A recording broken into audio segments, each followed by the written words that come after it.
Hello and welcome to filler form. I am Ali Mukhtar, sociology teacher at filler form. So आज हम लोग unit 5 का last class करेंगे, जो है सोशल मोमेंट। 2 मिनट वेट करते हैं, सारे लोग ज्वाइन कर लें, उसके बाद स्टार्ट करते हैं।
ओके, स्टार्ट करते हैं।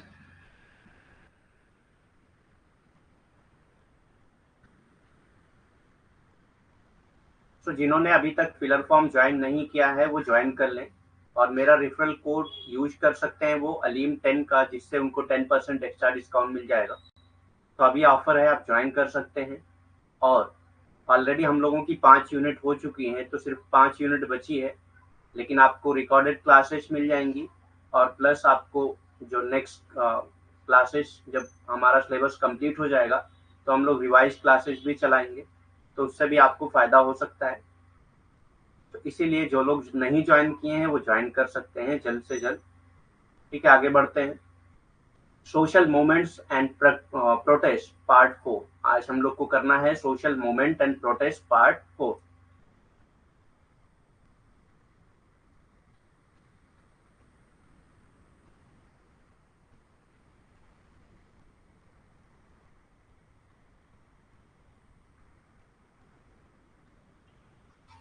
सो इसमें आता है डिफरेंट टाइप ऑफ एनजीओज। विभिन्न प्रकार के एनजीओ कौन कौन से हैं।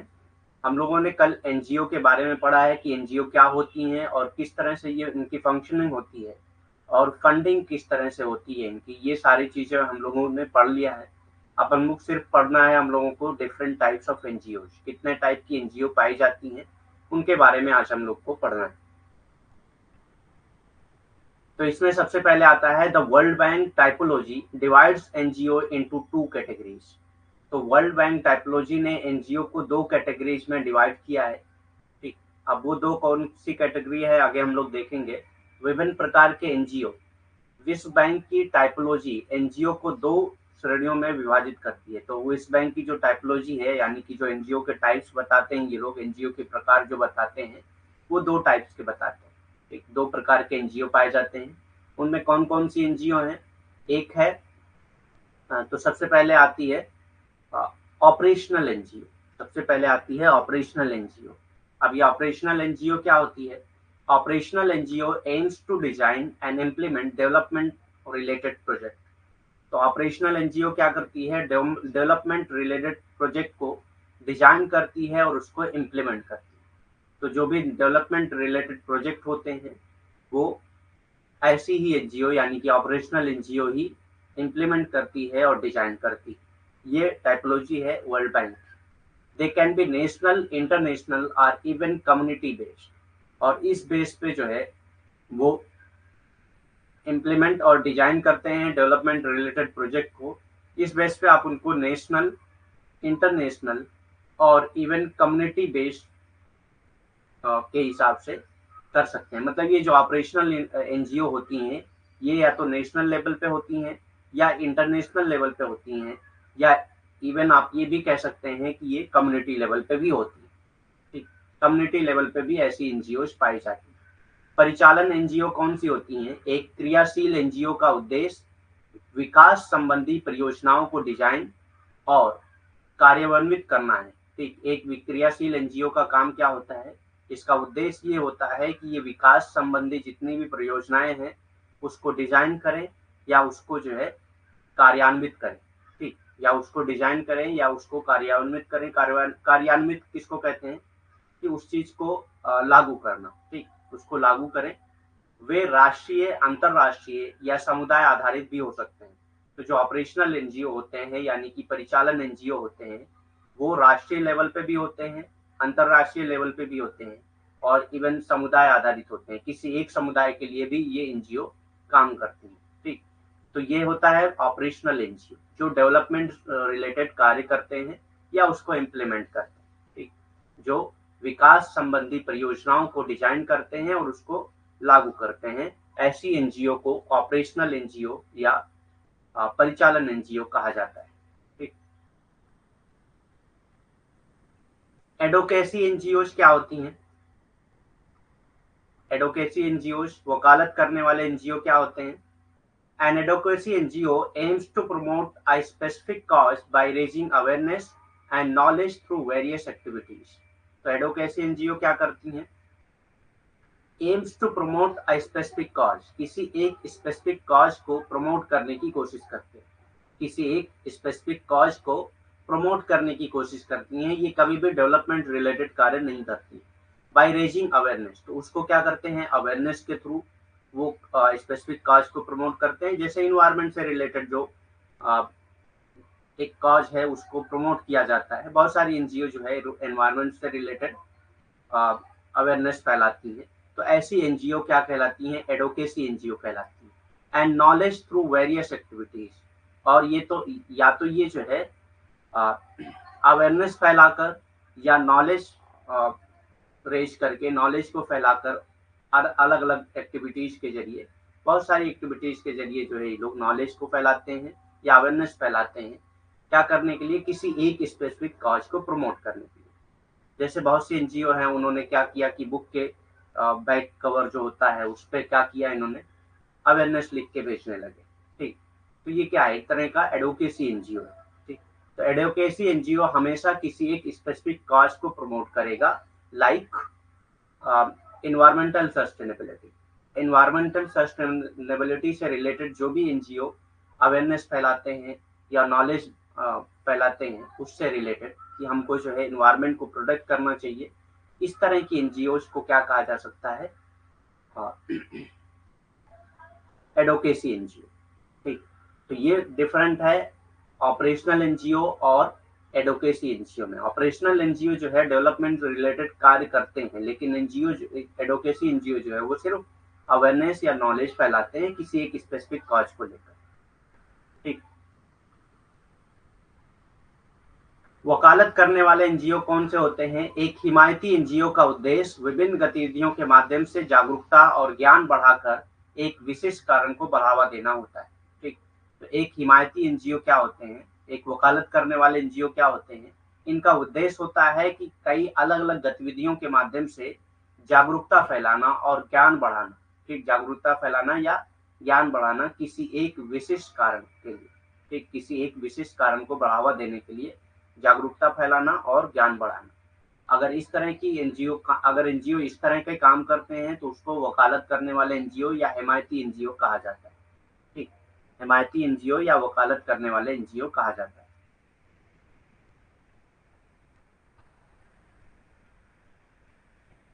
NGOs can also be classified by the activities and work in which they engage, ठीक। तो एनजीओ को जो है क्लासिफाई किया जा सकता है ऐसी एक्टिविटीज के साथ, मतलब जो एक्टिविटी वो लोग करते हैं उस एक्टिविटीज के बेस पे जो है उनको क्लासिफाई किया जा सकता है, उनके टाइप्स बनाए जा सकते हैं अलग अलग, ठीक। And work in which they engage, तो ऐसे वर्क जिसमें वो काम करते हैं, ऐसी एक्टिविटीज जो वो करते हैं, उन सब एक्टिविटीज के बेस पे, उन सब वर्क के बेस पे उनको अलग अलग टाइप में बांटा जा सकता है। कुछ एग्जाम्पल यहाँ पे दिए हुए हैं, अलग अलग एग्जाम्पल हम लोग पढ़ेंगे उसमें, ठीक। गैर सरकारी संगठनों को उन गतिविधियों और कार्यों द्वारा भी वर्गीकृत किया जा सकता है। तो गैर सरकारी संगठनों या गतिविधियों को गैर सरकारी संगठन जो है उनको जो है उनकी गतिविधियों के बेस पे या उनके कार्यों के बेस पे वर्गीकृत किया जा सकता है, जिनमें वो संलग्न है। मतलब जैसी वो गतिविधियां कर रहे हैं, जैसे वो कार्य कर रहे हैं, उस बेस पे उनको वर्ग में बांटा जा सकता है, उनको क्लासिफाई किया जा सकता है, ठीक। अलग अलग स्ट्रेटा में उनको बांटा जा सकता है। यहाँ कुछ उदाहरण दिए हुए हैं, तो कुछ उदाहरण दिए हुए हैं हम लोग, वो अलग अलग उदाहरण कौन कौन से हैं, कितने टाइप्स बताए गए हैं इस बेस पे कि वो क्या काम करते हैं, क्या एक्टिविटीज करते हैं, क्या कार्य हैं या क्या गतिविधियां हैं, उस बेस पे गैर सरकारी संगठन को किस वर्ग में, कौन कौन से वर्ग में बांटा गया है, अलग अलग हम लोग पढ़ेंगे उससे रिलेटेड। ठीक,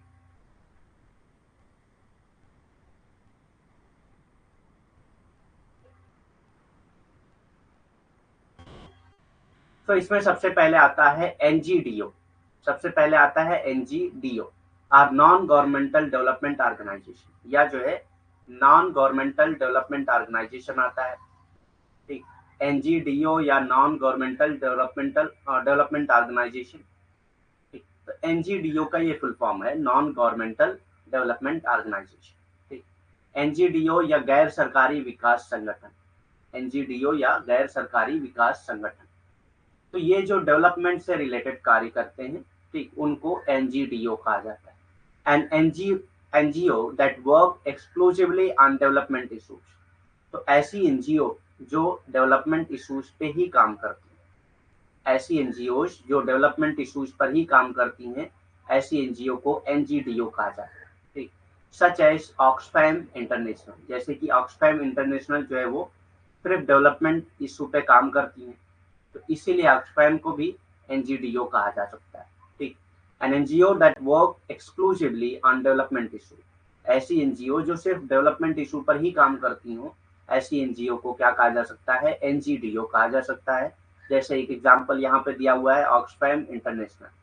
ठीक, एक एनजीओ जो विशेष रूप से विकासात्मक मुद्दों पर काम करता है, तो ऐसा एनजीओ जो विशेष रूप से विकासात्मक मुद्दों पर काम करता हो, यानी कि विकास वाले काम करता हो, तो ऐसी एनजीओ को क्या कहा जा सकता है, एनजीडीओ कहा जा सकता है।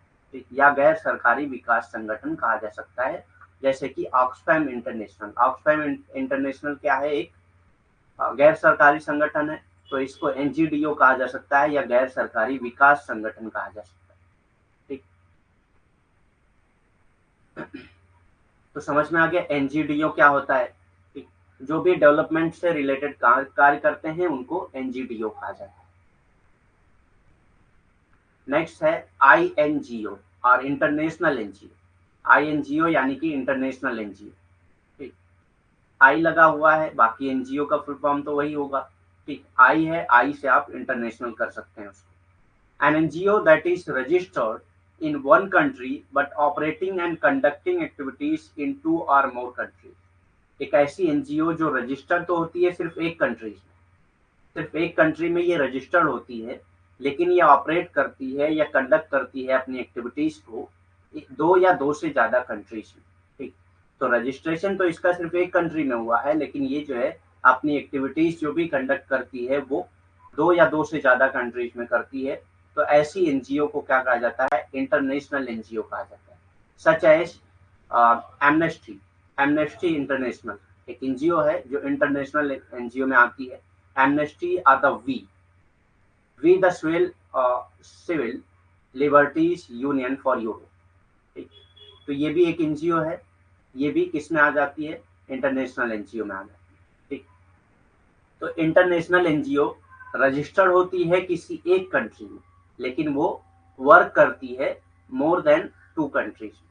ठीक, तो ऐसी एनजीओ को इंटरनेशनल एनजीओ कहा जाता है।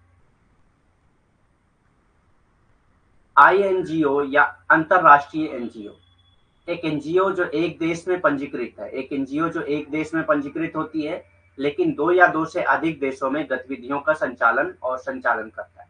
ठीक, तो ये एक ही देश में पंजीकृत होते हैं, लेकिन 2 या 2 से अधिक देशों में ये इनकी गतिविधियां होती हैं, 2 या 2 से अधिक देशों में ये कार्य करते हैं, तो ऐसी एनजीओ को अंतरराष्ट्रीय एनजीओ कहा जाता है। ठीक, जैसे कि एमनेस्टी इंटरनेशनल, जैसे क्या है, एक एनजीओ का यहाँ पे एग्जांपल दिया हुआ है, 2 एनजीओ का, एक है एमनेस्टी इंटरनेशनल या दूसरा है हम यूरोप के लिए सिविल लिबर्टीज यूनियन। ठीक, हम नाम है उसका, उस एनजीओ का जो यूरोप के लिए सिविल लिबर्टी यूनियन है। ठीक, उस बेस पे ये काम करते हैं। ठीक, तो ये एक कंट्री में रजिस्टर्ड होते हैं, एक देश में रजिस्टर्ड होते हैं, पंजीकृत होते हैं, लेकिन इनकी जो गतिविधियां हैं वो 2 या 2 से अधिक कंट्रीज में, 2 या 2 से अधिक देश में जो है ये कार्य करते हैं, इसीलिए इनको अंतर्राष्ट्रीय एनजीओ या INGO कहा जाता है। ठीक।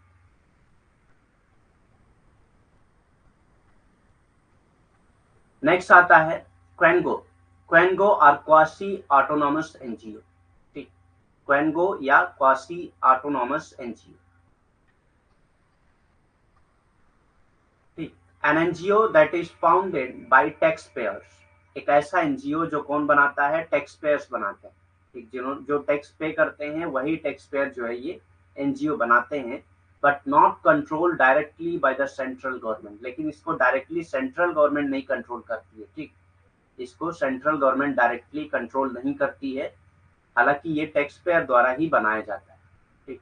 Such as the National Center for Missing and Exploited Children. जैसे एक एनजीओ है National Center for Missing and Exploited Children, तो ऐसी एनजीओ को क्या कहा जाता है? क्वेंगो कहा जाता है। ठीक। ये टैक्स पेयर के जरिए ही बनाया जाता है, लेकिन इसको सेंट्रल गवर्नमेंट का इस पे कोई कंट्रोल नहीं होता है। ठीक। डायरेक्टली कंट्रोल नहीं होता है, थोड़ा बहुत कंट्रोल होता है लेकिन डायरेक्टली कंट्रोल नहीं होता है। तो ऐसी एनजीओ को क्या कहा जाता है? क्वासी ऑटोनॉमस एनजीओ कहा जाता है, जैसे कि national Center for Missing and Exploited children. ठीक। ये भी एक एनजीओ है जो चिल्ड्रेन से रिलेटेड कार्य करते हैं, चिल्ड्रेन से रिलेटेड एक्टिविटीज करते हैं। ठीक।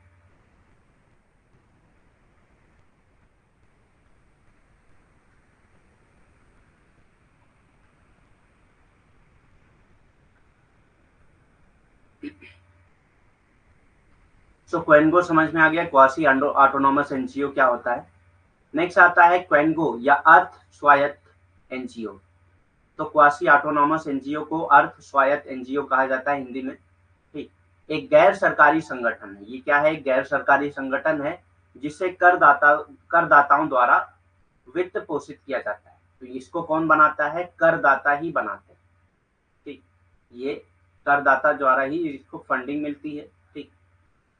लेकिन ये केंद्र सरकार द्वारा सीधे नियंत्रित नहीं किए जाते हैं, केंद्र सरकार का नियंत्रण इस पे नहीं होता है। ठीक है। केंद्र सरकार कभी भी क्वेंगो को यानी कि अर्ध स्वायत्त एनजीओ को नियंत्रित नहीं करता है, डायरेक्टली नहीं करता है, सीधे तौर पे नहीं करता है, लेकिन करता है, थोड़ा बहुत करता है, लेकिन सीधे तौर पे नहीं करता है। तो इसीलिए इसको कहेंगे कि केंद्र सरकार द्वारा सीधे नियंत्रित नहीं किया जाता है।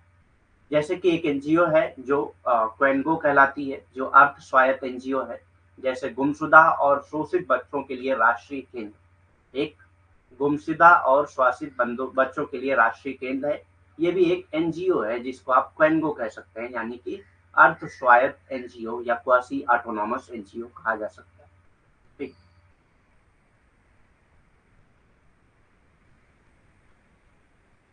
They can deliver public services, give advices और रेगुलेट बिहेवियर। ठीक। तो क्वेंगो क्या क्या काम कर सकती हैं? ये पब्लिक सर्विसेज को डिलीवर कर सकती हैं। ठीक। पब्लिक सर्विसेज को डिलीवर कर सकती हैं, जो भी पब्लिक सर्विसेज होती हैं। गिव एडवाइस, एडवाइस दे सकती हैं। ठीक। या रेगुलेट बिहेवियर, या बिहेवियर को रेगुलेट कर सकती हैं। ठीक। तो क्वेंगो ये सारे काम कर सकती हैं कि वो जो है पब्लिक सर्विसेज को डिलीवर कर सकती हैं, कोई भी सर्विस हो सकती है। ठीक। उसको डिलीवर कर सकती हैं, एडवाइस दे सकती हैं, या बिहेवियर को रेगुलेट कर सकती हैं। तो ये सारे काम क्वेंगो कर सकती है।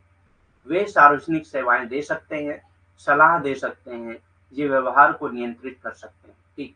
या तो वो सार्वजनिक सेवाएं दे सकते हैं, या सलाह दे सकते हैं, या व्यवहार को नियंत्रित कर सकते हैं। ठीक। जो अर्ध स्वायत्त अर्ध स्वायत्त गैर सरकारी संगठन होते हैं, वो क्या कर सकते हैं? सार्वजनिक सेवाएं दे सकते हैं, सलाह दे सकते हैं, या व्यवहार को नियंत्रित कर सकते हैं।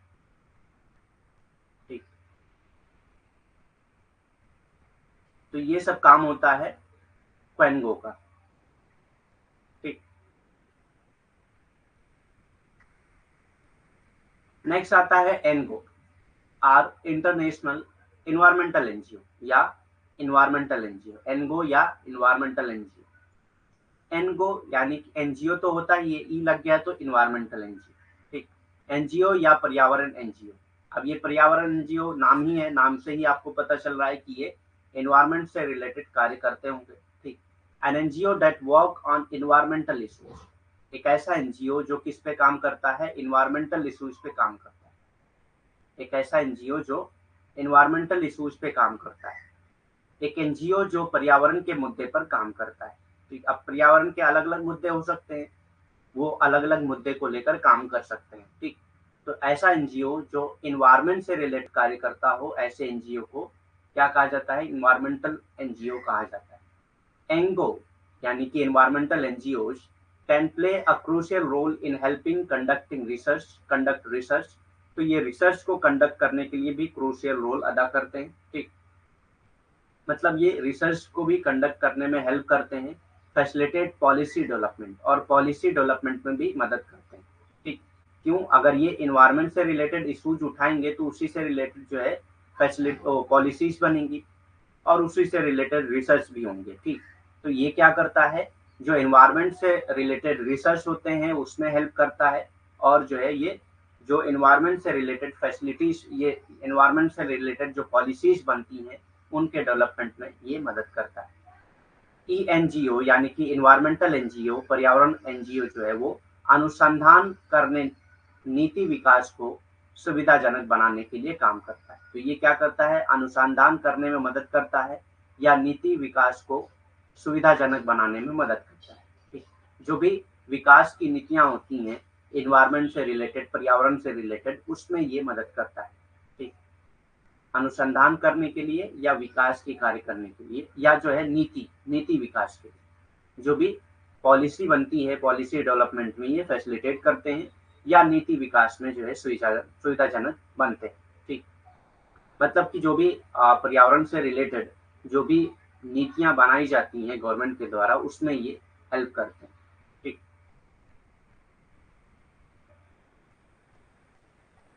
बिल्डिंग इंस्टीट्यूशनल कैपेसिटी, ये क्या करते हैं? इंस्टीट्यूशनल कैपेसिटी को बिल्ड करते हैं and help people live more sustainable life style, और लोगों को हेल्प करते हैं ज़्यादा से ज़्यादा सस्टेनेबल लाइफ स्टाइल जीने के लिए। ठीक, मतलब ऐसी लाइफ जिए जो सस्टेनेबल हो। ठीक, ऐसी लाइफ जीना चाहिए जो सस्टेनेबल हो, इसमें लोगों को हेल्प करते हैं। ठीक, तो building institutional capacity and help people live more sustainable life. तो एनवायरनमेंट से रिलेटेड एनजीओ हमेशा सस्टेनेबिलिटी पे फोकस करेंगे, तो इसीलिए ये हेल्प करती हैं लोगों को ज़्यादा से ज़्यादा सस्टेनेबल लाइफ जीने के लिए। ठीक, संस्थागत क्षमता को निर्माण करते हैं ये। तो जो भी संस्थागत क्षमता होती है, जो इन्वायरमेंट से रिलेटेड जो भी संस्थाएं होती हैं, उनकी क्षमता को जो है, क्षमता को जो ये बढ़ावा देते हैं। ठीक, जो भी ऐसी संस्थाएं होती हैं जो इन्वायरमेंट से रिलेटेड कार्य करती हैं, ऐसी संस्थाओं की क्षमता को ये बढ़ावा देते हैं और लोगों को अधिक टिकाऊ जीवन शैली जीने में मदद करने में महत्वपूर्ण भूमिका निभाते हैं। और लोगों को क्या है? अधिक से अधिक टिकाऊ जीवन यानी कि सस्टेनेबल लाइफ स्टाइल जीने के लिए मदद करते हैं। ठीक, उसमें भी ये महत्वपूर्ण भूमिका निभाते हैं। Example include green peas. Green peas क्या है? एक एनजीओ है जो इन्वायरमेंटल एनजीओ है। Green peas and the world wild life fund, ये क्या है? एक एनजीओ है जो इन्वायरमेंट पे काम करता है, इसीलिए इसको इन्वायरमेंटल एनजीओ कहा जाता है। उदाहरण के लिए ग्रीन पीस, तो आपको उदाहरण देके भी पूछ सकता है कि ये किस टाइप का एनजीओ है। ठीक, तो उदाहरण यानी कि आपको एग्जाम्पल भी पता होना चाहिए। ग्रीन पीस क्या है? एक इन्वायरमेंटल एनजीओ है, पर्यावरण एनजीओ है, और विश्व वन जीव कोष शामिल। ठीक, ये सब क्या है? इन्वायरमेंटल एनजीओ है, पर्यावरण एनजीओ है।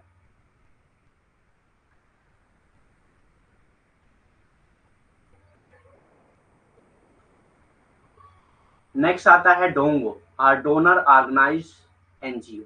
ठीक, डोंगो या डोनर ऑर्गेनाइज एनजीओ, तो डोंगो से ही पता चल रहा है जो लोग डोनेट करते हैं वही इस एनजीओ को ऑर्गेनाइज करते हैं। ठीक, डोंगो या डाटा संगठित एनजीओ, डोंगो या डाटा संगठित NGO, an NGO set up by a donor agency to carry out specific activities. एक ऐसी एनजीओ जो सेटअप किया जाता है किसके जरिए? डोनर एजेंसी के जरिए। जो लोग डोनेट करते हैं, ऐसी एजेंसीज के जरिए ये सेटअप किया जाता है। ठीक, to carry out specific activities, कुछ स्पेसिफिक एक्टिविटीज करने के लिए। The activities are commonly limited to a particular country, और ये एक्टिविटी जो है वो किसी एक पार्टिकुलर कंट्री तक ही लिमिटेड होती है। ठीक, और जो भी एक्टिविटीज होती हैं डोंगो की, वो क्या है, वो किसी एक पार्टिकुलर कंट्री से ही कंट्री तक ही लिमिटेड होती हैं। यानी कि डोंगो को आप एक तरह से कह सकते हैं कि ये नेशनल एनजीओ है, इंटरनेशनल एनजीओ नहीं है। ठीक, तो डोंगो क्या है, एक ऐसा एनजीओ है जो डोनर द्वारा सेटअप किया जाता है और ये स्पेसिफिक एक्टिविटीज के लिए किया जाता है, और जो भी एक्टिविटीज होती हैं वो किसी एक पार्टिकुलर कंट्री के से ही तक ही मतलब लिमिटेड होती है। ठीक, वहीं तक ये लिमिटेड होती है। सो डोंगो या दाता संगठित एनजीओ क्या होता है, विशिष्ट गतिविधियों को रोकने के लिए, जो भी विशिष्ट गतिविधियां होती हैं उसको करने के लिए, रोकने के लिए नहीं, उसको करने के लिए एक दाता एजेंसी द्वारा, यानी कि जो दाता एजेंसी है जो दान वगैरह करते हैं, ऐसी एजेंसी द्वारा ही स्थापित किया जाता है इसको। ठीक, एक गैर सरकारी संगठन है, ये क्या है, एक गैर सरकारी संगठन है जो गतिविधियां आमतौर पर किसी विशेष देश तक ही सीमित होती है। तो ये ऐसी गतिविधि करते हैं जो आमतौर पर किसी विशेष देश तक ही सीमित होती है। ठीक, तो ये किसी विशेष गतिविधि के लिए ही बनाए जाते हैं और दाताओं द्वारा, दाता एजेंसी द्वारा बनाए जाते हैं। और ये गतिविधियां जो होती हैं, जिस गतिविधियों के लिए बनाए जाते हैं, वो गतिविधियां किसी विशेष देश तक ही सीमित होती हैं। ठीक, इन्हीं को डोंगो या दाता संगठित एनजीओ कहा जाता है। ठीक,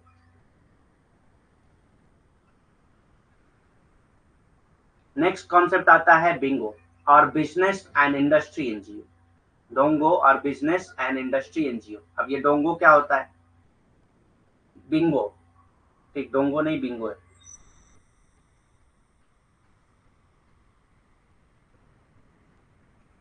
लास्ट लाइन कौन सी, आप थोड़ा सा हिंट दिया करिए, जब भी क्वेश्चन पूछिए तो कौन सी लाइन नहीं समझ में आई वो तब पूछ लिया करिए। जैसे डोंगो नहीं समझ में आया तो डोंगो लिख दीजिए उसमें। ठीक, डोंगो और डोनर ऑर्गेनाइजेशन, मैं फिर से बता दे रहा हूँ, डोंगो क्या है, एक जो डोनर एजेंसीज होती हैं उनके जरिए बनाई जाती है। ठीक, जो भी डोनर एजेंसी होती हैं जो डोनेट करती हैं चीजों को, ऐसी डोनर एजेंसी द्वारा ये बनाई जाती हैं और किसी एक स्पेसिफिक एक्टिविटीज के लिए बनाई जाती है। ऐसा नहीं है कि वो जो है सारे जो डोनेशन वाले काम हैं वो सारे काम करेंगे वो। ठीक, किसी एक स्पेसिफिक एक्टिविटीज के लिए ही बनाई जाती है, जैसे किडनी डोनर का, ब्लड डोनेशन का। ठीक, इस तरह की जो एनजीओ हैं वो क्या है, डोनर एजेंसी द्वारा बनाई जाती है। ठीक, और ये किसी एक स्पेसिफिक एक्टिविटीज को करती हैं, और जो वो स्पेसिफिक एक्टिविटीज होंगी वो सिर्फ जो है एक पार्टिकुलर कंट्री तक ही लिमिटेड होती हैं। यानी कि ये जो डोंगो होती हैं ये इंटरनेशनल एनजीओ नहीं होती हैं बल्कि नेशनल एनजीओ होती है। ठीक, डोंगो या दाता संगठित एनजीओ क्या होता है, विशेष गतिविधियों को करने के लिए एक दाता एजेंसी द्वारा स्थापित एक गैर सरकारी संगठन होता है। ठीक, विशेष गतिविधियों को करने के लिए एक दाता एजेंसी द्वारा स्थापित एक गैर सरकारी संगठन होता है। ठीक, तो किसी विशेष गतिविधियों को करने के लिए जो दाता एजेंसी होती हैं उनके द्वारा ये एनजीओ बनाया जाता है, ये गैर सरकारी संगठन बनाया जाता है, और जो गतिविधियां ये करते हैं वो गतिविधियां जो है वो किसी एक विशेष देश तक ही सीमित होती हैं। मतलब ये अंतरराष्ट्रीय एनजीओ नहीं होते हैं बल्कि ये राष्ट्रीय एनजीओ होते हैं। ठीक,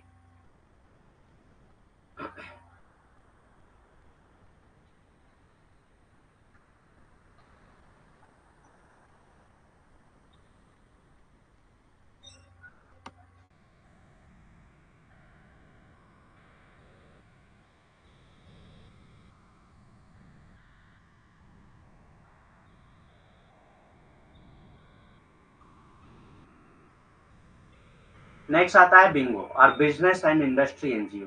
ठीक, business and industry NGO, and NGO set up by business और इंडस्ट्री ग्रुप। ऐसा एनजीओ जो बिजनेस या इंडस्ट्री ग्रुप द्वारा सेटअप किया जाता है उनको बिंगो कहा जाता है, क्योंकि ये बिजनेस एंड इंडस्ट्री एनजीओ नाम ही है इसका।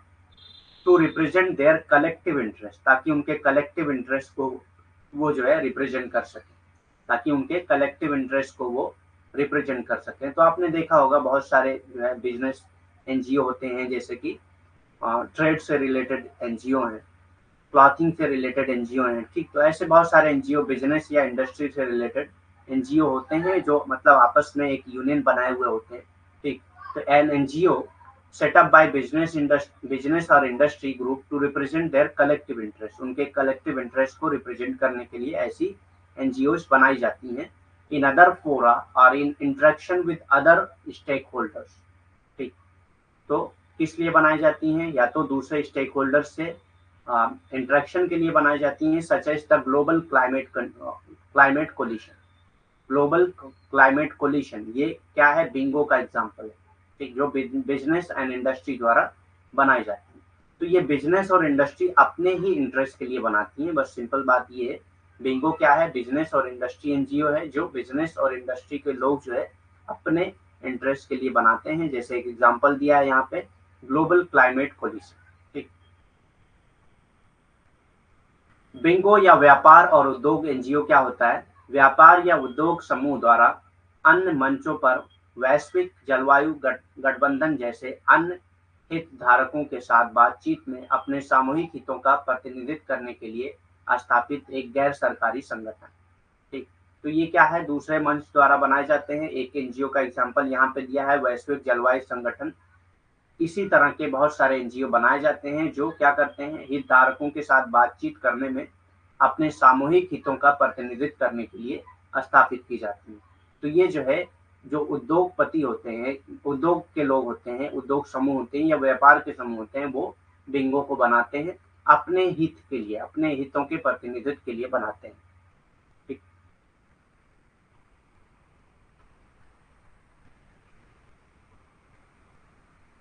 एनगो जो होता है एनवायरमेंटल एनजीओ होता है, ठीक है। एनवायरमेंटल एनजीओ मतलब जो एनवायरमेंट से रिलेटेड कार्य करते हैं उनको एनगो कहा जाता है, एनवायरमेंटल एनजीओ कहा जाता है, ठीक। देख लेते हैं एक बार क्या है एनगो, यही है ना। एनगो एनवायरमेंटल एनजीओ है, an NGO that work on environmental issue. ऐसी एनजीओ जो एनवायरमेंटल इशूज पे काम करती है। ENGO can play a crucial role in helping conduct research. तो एनवायरमेंट से रिलेटेड जो रिसर्च होती है उसको कंडक्ट करने में ये मदद करते हैं। और जो पॉलिसी डेवलपमेंट होता है, यानी कि जो गवर्नमेंट द्वारा या इंटरनेशनल लेवल पे जो पॉलिसीज बनती हैं उस पॉलिसी को बनाने में भी ये फैसिलिटेट करते हैं, ठीक। तो इसी को एनगो कहा जाता है।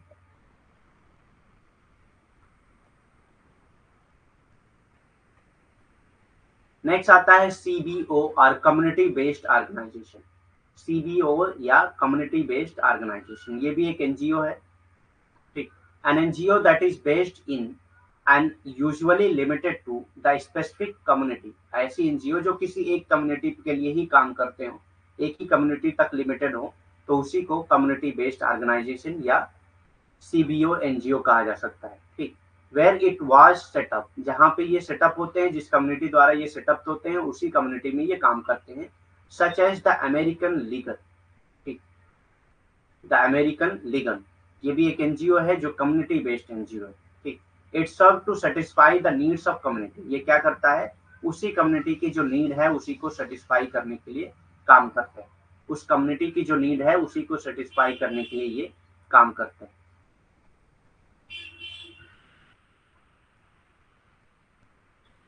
बिंगो या व्यापार और उद्योग एनजीओ क्या होते हैं? व्यापार या उद्योग समूह द्वारा अन्य मंचों या गैर या वैश्विक जलवायु संगठन गठबंधन जैसे अन्य हितधारकों के साथ बातचीत। अच्छा, ये रिपीट हुआ है बिंगो, सीबीओ अलग है, तो सीबीओ का ट्रांसलेशन नहीं हुआ है तो मैं ऐसे ही समझा देता हूँ। जो समुदाय आधारित ऑर्गेनाइजेशन होते हैं, समुदाय आधारित संगठन होते हैं, तो कम्युनिटी बेस्ड ऑर्गेनाइजेशन को आप कह सकते हैं समुदाय आधारित संगठन, ठीक।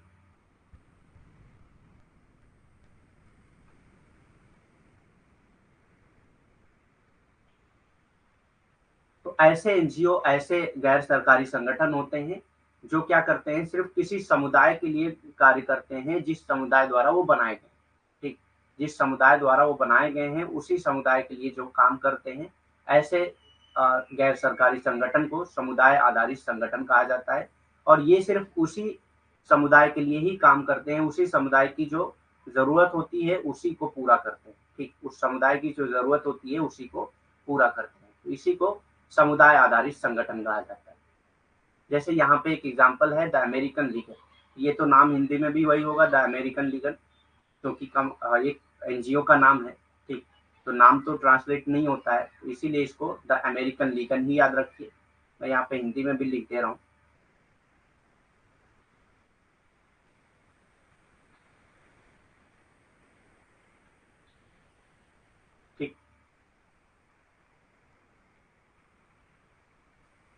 बिंगो ये तो हो गया है बिंगो।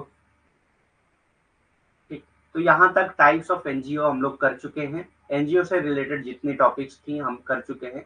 अब हम लोग नेक्स्ट कॉन्सेप्ट पे मूव करते हैं। एनजीओ से रिलेटेड कुछ नहीं समझ में आया हो तो पूछ सकते हैं आप यहाँ पे इस पॉइंट पे।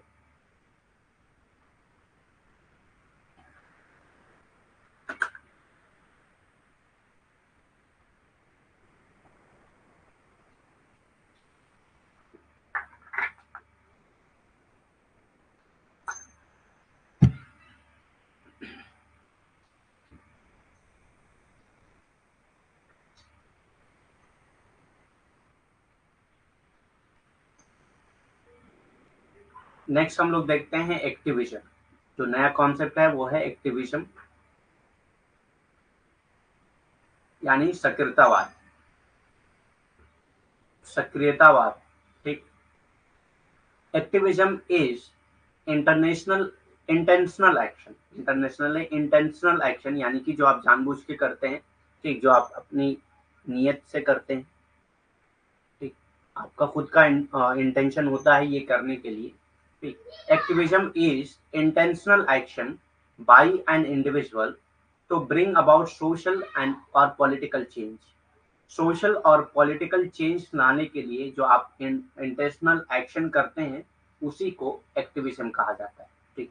कोई भी सोशल चेंज या पॉलिटिकल चेंज लाने के लिए जो आप इंटेंशनल एक्शन करते हैं, किसी भी इंडिविजुअल द्वारा जो एक्शन किया जाता है उसी को एक्टिविज्म कहा जाता है, ठीक। एनजीओ टोटल कितना है ये तो काउंट ही नहीं किया जा सकता, बहुत सारी एनजीओ पाई जाती है, ठीक। टोटल एनजीओ तो लाखों में होंगी, तो टोटल एनजीओ बताना तो पॉसिबल नहीं है, ठीक। सक्रियतावाद। सक्रियता एक व्यक्ति द्वारा सामाजिक या राजनीतिक परिवर्तन लाने के लिए जानबूझकर की गई कार्रवाई। तो सक्रियता क्या है? एक व्यक्ति द्वारा सामाजिक या राजनीतिक परिवर्तन लाने के लिए, तो सामाजिक या राजनीतिक परिवर्तन लाने के लिए जो एक व्यक्ति जो है कार्य करता है, ठीक, जानबूझकर कोई कार्य करता है, उसी को क्या कहते हैं? सक्रियतावाद कहा जाता है, ठीक, उसी को सक्रियतावाद कहा जाता है। Types of activism. सक्रियता के प्रकार क्या होते हैं? तो सबसे पहले आता है the right to demonstration and protest. सबसे पहले आता है डिमॉन्स्ट्रेशन एंड प्रोटेस्ट। तो लोग क्या करते हैं? प्रोटेस्ट वगैरह करते हैं, डिमॉन्स्ट्रेशन करते हैं, प्रदर्शन और विरोध वगैरह करते हैं, ठीक, विरोध प्रदर्शन या प्रदर्शन। सक्रियता के प्रकार क्या होते हैं? सबसे पहला होता है प्रदर्शन या विरोध। इसके जरिए लोग जो है सोशल और पॉलिटिकल चेंज लाने की कोशिश करते हैं।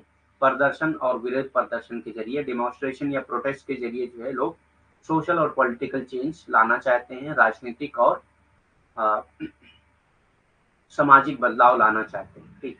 The right to peaceful assembly is so important, ठीक।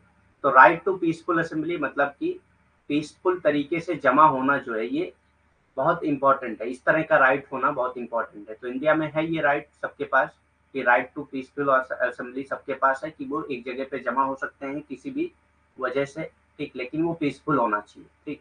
The right to peaceful assembly is so important, ये बहुत जरूरी है। It is included in the United Declaration of Human Right. ये किसमें इंक्लूड है? United Declaration of Human Right में ये इंक्लूड है कि जो है right to peaceful assembly United Declaration of Human Right में इंक्लूड है। सबको जो है पूरे मतलब जिसने भी ये साइन किया होगा United Declaration of human rights को, उन सब कंट्रीज पे ये लागू होता है कि वहां पे राइट टू पीसफुल असेंबली होना चाहिए, ठीक। शांतिपूर्ण सभा का अधिकार इतना महत्वपूर्ण है, ठीक, बहुत महत्वपूर्ण है शांतिपूर्ण सभा का अधिकार। इंडिया में भी शांतिपूर्ण सभा का अधिकार दिया जाता है, ठीक। ये मानव अधिकार की संयुक्त घोषणा में से शामिल, ठीक। तो जो मानव अधिकार है उनकी संयुक्त घोषणा जो थी उसमें ये शांतिपूर्ण सभा का अधिकार शामिल है, ठीक। शांतिपूर्ण सभा का अधिकार उसमें शामिल है।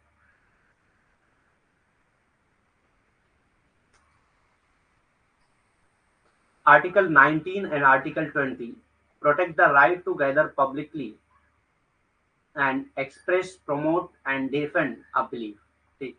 तो आर्टिकल 19 एंड 20 जो United Declaration of Human Right है, उसमें United Declaration of Human Right है, वो उसके आर्टिकल 19 और 20 में बताया गया है कि the right to gather publicly and express promote and defend a belief. ठीक, तो आप जो है इस आपके पास राइट है कि एक साथ जमा हो सकते हैं, पब्लिकली आप गैदर हो सकते हैं, यानी कि एक जगह जमा हो सकते हैं। ठीक, और अपनी आइडियाज को, अपने बिलीफ को एक्सप्रेस कर सकते हैं, उसको प्रमोट कर सकते हैं या उसको डिफेंड कर सकते हैं, उसका बचाव कर सकते हैं। ठीक, तो ये आर्टिकल 19 और 20 में आपको राइट दिया गया है कि अपने एक साथ जमा होकर, पब्लिकली आप जमा होकर अपने अपने जो भी बिलीफ हैं, जो आइडियाज हैं, उसको एक्सप्रेस कर सकते हैं, प्रमोट कर सकते हैं या डिफेंड कर सकते हैं। ठीक, अनुच्छेद 19 और 20 सार्वजनिक रूप से इकट्ठा होने और किसी विश्वास को व्यक्त करने, बढ़ावा देने और बचाव करने के अधिकार की रक्षा करता है। तो आर्टिकल 19-20 क्या करता है, ये आपको सार्वजनिक तरीके से इकट्ठा होने और किसी विश्वास को व्यक्त करने के लिए और उसी विश्वास को बढ़ावा देने के लिए, उस विश्वास का बचाव करने के लिए आपको ये अधिकार देता है।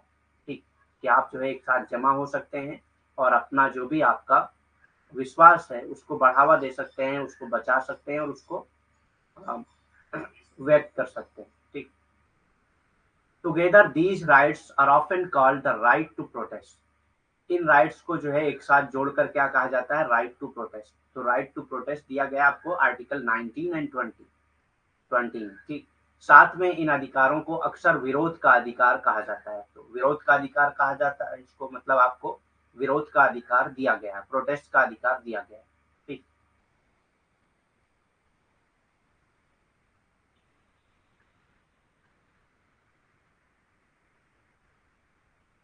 नेक्स्ट आता है बाइकॉट। दूसरा टाइप क्या है, बाइकॉट, बहिष्कार। ठीक, boycott are design to economically impact a target like a business that engaging in exploitative practice.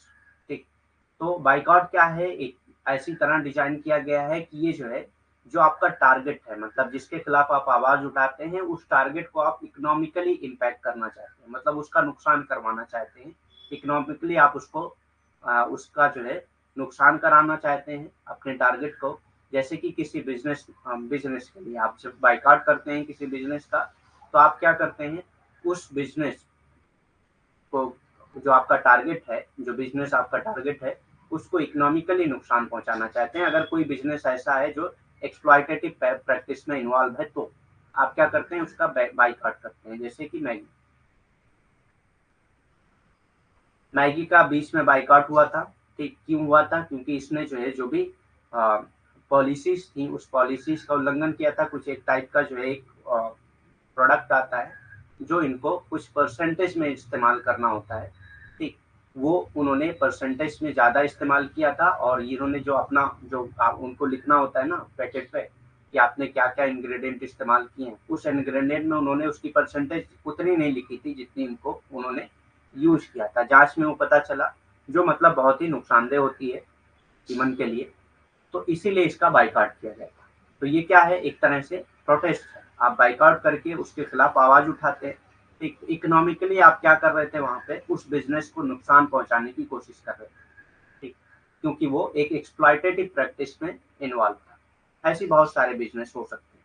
ठीक, जैसे हमने चाइना के प्रोडक्ट का बाइकआउट किया। ठीक, जो भी चाइना के एप्स वगैरह थे, जिसमें बेस्ट एग्जांपल आपका क्या है, हाँ, एक बहुत फेमस रील का ऐप था, क्या नाम है उसका,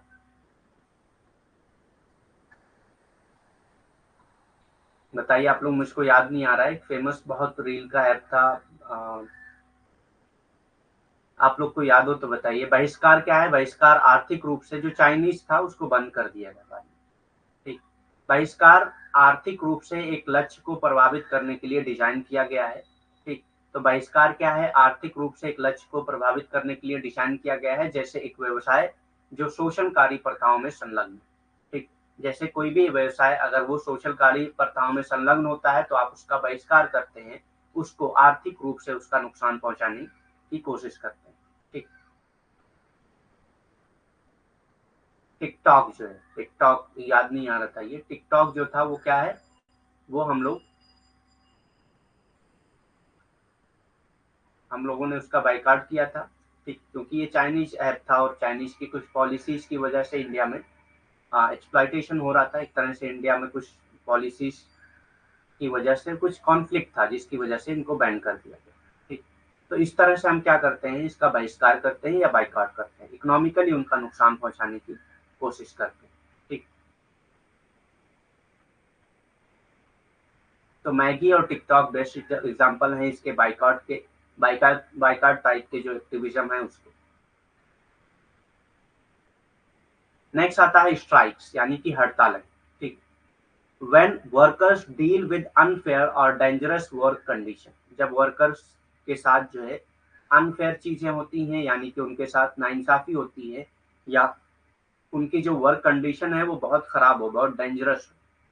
ठीक, वर्किंग कंडीशन जो है वो बहुत खराब हो, बहुत डेंजरस हो, लो वेज हो यानी कि कम तनख्वाह दी जा रही है उनको, कम पैसे दिए जा रहे हैं, कम सैलरी में रखा गया हो, और अदर इशूज या कोई भी इशूज है जो वर्कर से रिलेटेड है, they might refuse to work, तो वो क्या कर सकते हैं, वो काम करने के लिए मना कर सकते हैं। व्हेन नेगोशिएशन आर रिफ्यूज और दे फेल। ठीक,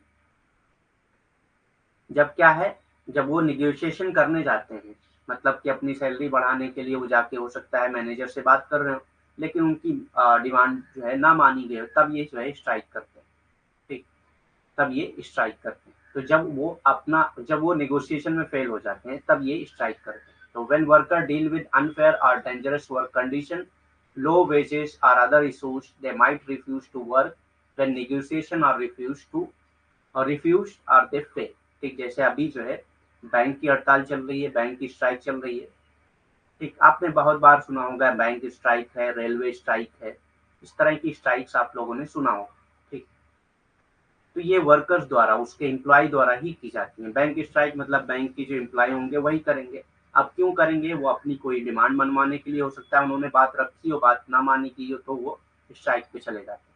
या आप पहले ही अल्टीमेटम देते हैं कि आप इस डेट तक अगर हमारी बात नहीं मानेंगे तो हम स्ट्राइक करेंगे। ठीक, railway strike.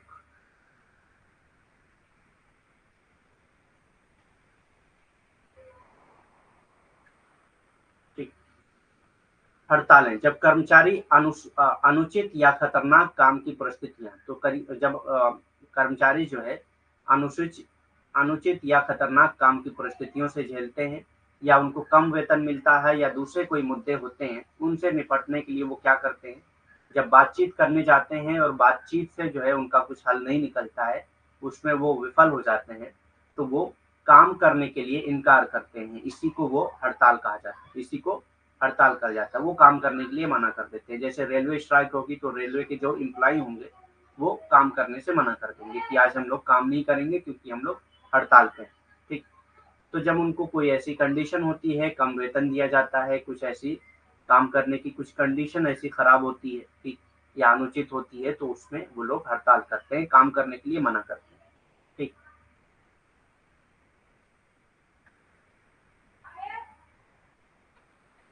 Letter writing and petition. Letter writing and petition ये भी एक तरह का एक्टिविज्म है। तो आपने देखा होगा बहुत सारे मुद्दे पे आपने पढ़ा होगा कि इतने आईएएस ऑफिसर ने जो है लेटर लिखकर मतलब इसके खिलाफ आवाज उठाई है। ठीक, इसका ट्रांसलेशन नहीं हुआ है, हम लोग देख लेते हैं इसको ऐसे ही। तो लेटर राइटिंग यानी कि पत्र लेखन या पिटीशन के जरिए आप क्या करते हैं, हाँ, सुप्रीम कोर्ट में पिटीशन डली। आपने बहुत सी चीजों के बारे में सुना होगा कि इस चीज को लेकर सुप्रीम कोर्ट में पिटीशन डली है, या इतने आईएएस ऑफिसर या इतने इन्फ्लुएंशियल लोगों ने लेटर लिखकर, पीएम को लेटर लिखकर जो है, या प्रेसिडेंट को लेटर लिखकर जो है अपनी बात रखी है। ठीक, तो letter writing and petition are two of the most common form of activism. ठीक, तो लेटर राइटिंग और पिटीशन जो है वो सबसे मोस्ट कॉमन फॉर्म है एक्टिविज्म का। आपने कई बार पिटीशन साइन के लिए ऑनलाइन लिंक भी देखा होगा, बहुत सारी लिंक आती हैं पिटीशन साइन करने के लिए। ठीक, पिटीशन साइन करने के लिए बहुत सारी लिंक आती हैं।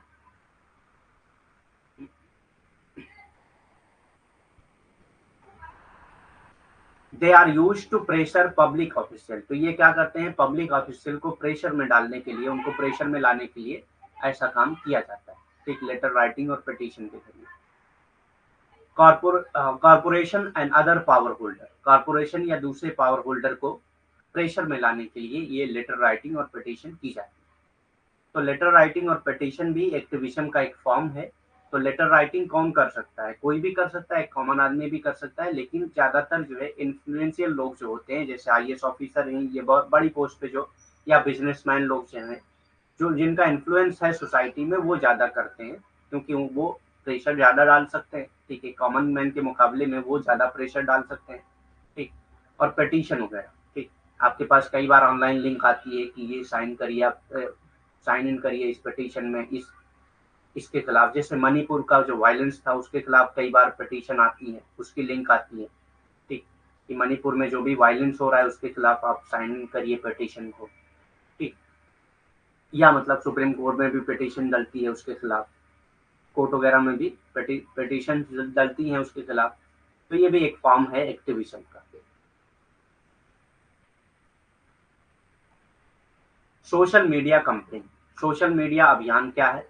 Social media activism is a new form of activism taking the world by storm.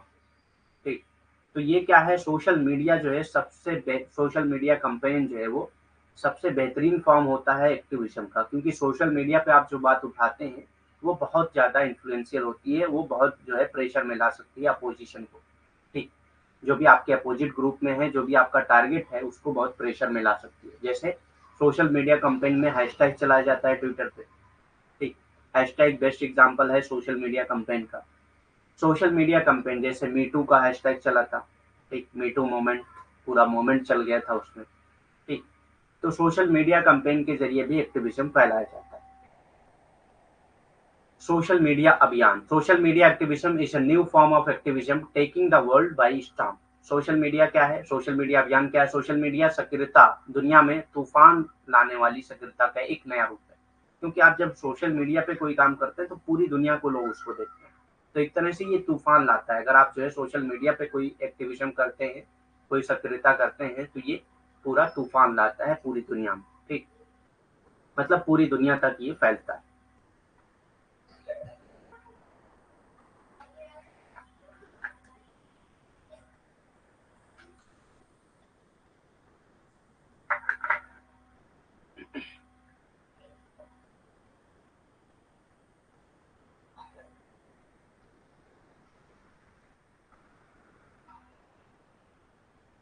It also known as hashtag activism, hashtag activism, इसको जो है हैशटैग एक्टिविज्म के नाम से भी जाना जाता है। सोशल मीडिया कैंपेन को हैशटैग एक्टिविज्म के नाम से भी जाना जाता है।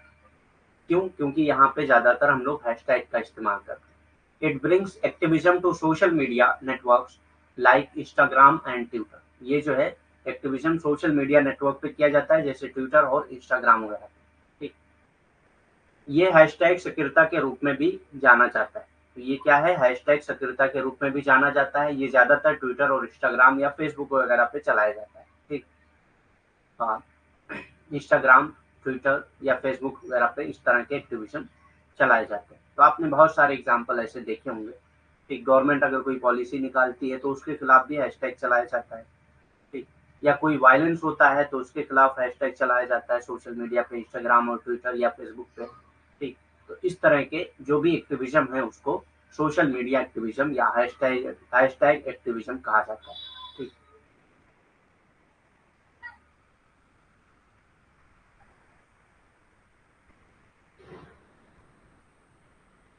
Function of activism.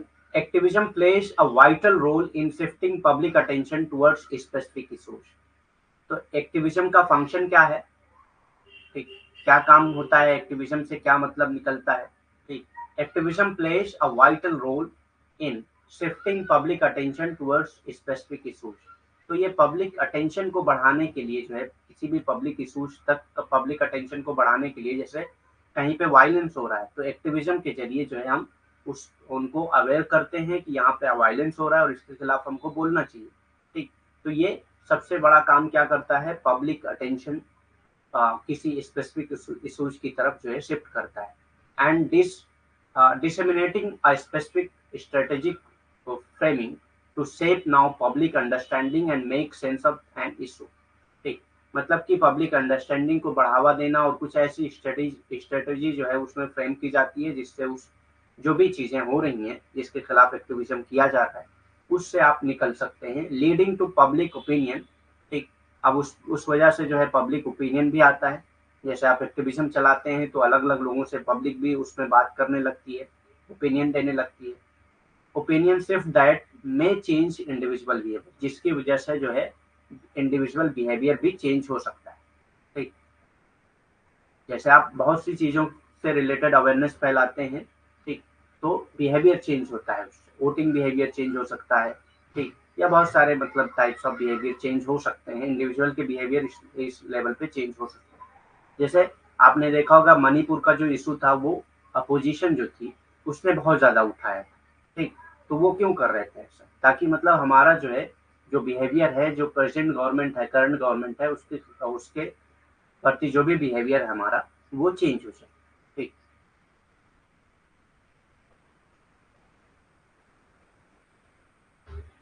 सक्रियतावाद के कार्य, सक्रियता विशिष्ट मुद्दों की ओर जनता का ध्यान आकर्षित करता है। तो सक्रियता क्या काम करता है, ये विशिष्ट मुद्दों की ओर जनता का ध्यान आकर्षित करता है, और अब जनता की समझ को आकार देने और जनता की समझ को आकार देता है, और एक मुद्दे की समझ बनाने के लिए विशिष्ट रणनीतिक रूपरेखा का प्रचार करता है, और किसी मुद्दे को समझाने के लिए एक अलग तरीके से उसकी रूपरेखा, उसकी रणनीतिक रूपरेखा का प्रसार करते हैं, ठीक। जिसमें वो महत्वपूर्ण भूमिका निभाते हैं। सक्रियतावाद जो है इसमें बहुत महत्वपूर्ण भूमिका निभाती, किसी मुद्दे को समझाने के लिए, पब्लिक को किसी मुद्दे को समझाने के लिए एक महत्वपूर्ण भूमिका निभाती है, जिससे क्या होता है, जनमत में बदलाव होता है, जो व्यक्तिगत व्यवहार को बदल सकता है। अगर जनमत में बदलाव होगा तो किसी व्यक्तिगत व्यवहार को भी ये बदल सकता है, ठीक।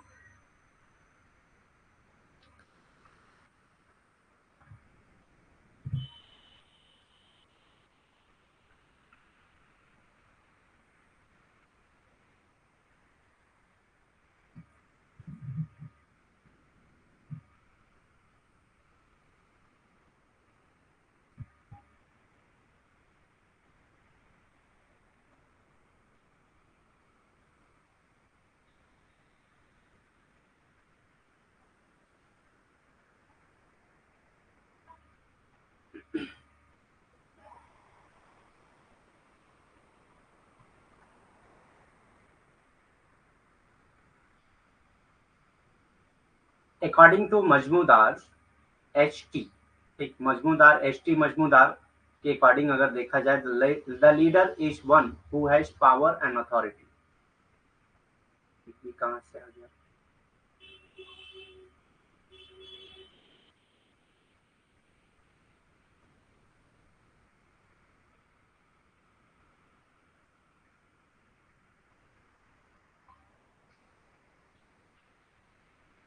सो लीडरशिप के कॉन्सेप्ट में है, एक्टिविज्म हम लोग यहाँ तक कर चुके हैं, इसकी हेडिंग नहीं डली है, लीडरशिप होगी इसकी heading. Leadership,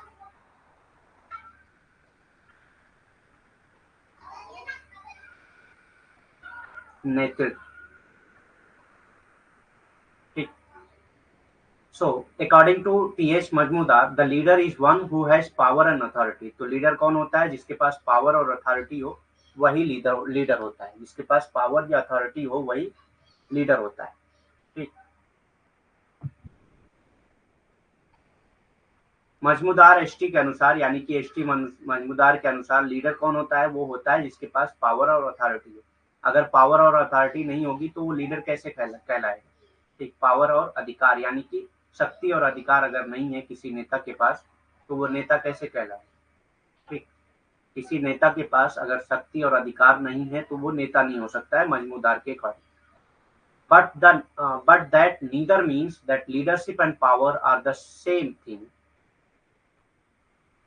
nor does it means that power and influence are equivalent, ठीक। लेकिन इसका ये मतलब नहीं है, मजमूदार कहते हैं, लेकिन इसका ये मतलब कभी नहीं हो सकता कि लीडरशिप और पावर जो है वो सेम चीज है, ठीक। अगर किसी के पास पावर है तो जरूरी नहीं कि वो लीडर हो, ठीक। क्योंकि बहुत से लोग पावर रखते हैं, वो एक्सप्लॉइट करते हैं लोगों को, तो लोग उसको लीडर नहीं मानते, ठीक। लेकिन मजमूदार कहते हैं कि लीडरशिप का मतलब, लीडरशिप जो है पावर और अथॉरिटी के बगैर नहीं हो सकता, लेकिन इसका ये मतलब नहीं है कि जिसके पास पावर है वो लीडर ही हो, पावर और लीडरशिप सेम नहीं हो सकती। ठीक, ये मजमूदार कहते हैं कि पावर और लीडरशिप कभी सेम नहीं हो सकती। Nor does it means that power and influence are equivalent. और इसका ये भी मतलब नहीं है कि पावर और इन्फ्लुएंस जो है वो इक्वलेंट। अगर किसी के पास पावर हो तो जरूरी नहीं है कि वो इन्फ्लुएंस कर सकता हो लोगों को। ठीक, लोग उससे इन्फ्लुएंस होते हो ऐसा जरूरी नहीं है अगर किसी के पास पावर है तो। ठीक, तो ये कहते हैं पावर और अथॉरिटी तो जरूरी है, लेकिन ऐसा जरूरी नहीं कि जिसके पास पावर हो वो लीडर ही हो। ठीक, तो पावर और लीडरशिप जो है वो सेम नहीं हो सकती, और ना ही पावर और इन्फ्लुएंस सेम हो सकता है। ठीक, लेकिन इसका मतलब ना तो ये है कि नेतृत्व और शक्ति एक ही चीज है। ठीक, तो ये कहते हैं शक्ति और अधिकार जो है उसके बगैर कोई आदमी नेता नहीं बन सकता। लेकिन इसका ये मतलब नहीं है कि नेतृत्व जो है वो नेतृत्व और शक्ति जो है एक ही चीज है। ठीक, तो इसका मतलब ये नहीं है कि नेतृत्व और शक्ति एक ही चीज है, और ना ही इसका ये मतलब है कि शक्ति और प्रभाव जो है वो समान है। ठीक, तो इसका ये भी मतलब नहीं है कि शक्ति और प्रभाव जो है वो समान है। तो नेतृत्व और शक्ति एक नहीं हो सकती, और ना ही इसका ये मतलब है कि शक्ति और प्रभाव जो है वो समान है। अकॉर्डिंग टू एलन, एलन क्या कहते हैं? Leadership is the activity of persuading people to cooperate in the achievement of common objective. ठीक, तो लीडरशिप क्या है? एक ऐसी एक्टिविटी है जो क्या करती है, जिसमें पीपल जो है कोऑपरेट करते हैं इन अचीवमेंट ऑफ कॉमन ऑब्जेक्टिव, एक कॉमन ऑब्जेक्टिव को अचीव करने के लिए। ठीक, तो लीडर क्या करता है? किसी कॉमन ऑब्जेक्टिव को अचीव करने के लिए लोगों को लीड करता है, लोगों के कॉपरेशन को जुटाता है, लोगों की कॉपरेशन को जुटाता है। ठीक, एलन के अनुसार क्या है? नेतृत्व एक समान उद्देश्य की प्राप्ति में लोगों को सहयोग करने के लिए राजी करने की गतिविधि है। ठीक, तो एक समान उद्देश्य को प्राप्त करने के लिए लोगों को सहयोग के लिए राजी करने की गतिविधि। ठीक, तो लीडरशिप यानी कि नेतृत्व क्या है? किसी एक समान उद्देश्य के लिए अगर आप लोगों के सहयोग पा सकते हो तो आप वो लीडर कहलाएंगे। आप नेतृत्व इस चीज को क्या कहेंगे? नेतृत्व कहेंगे। ठीक,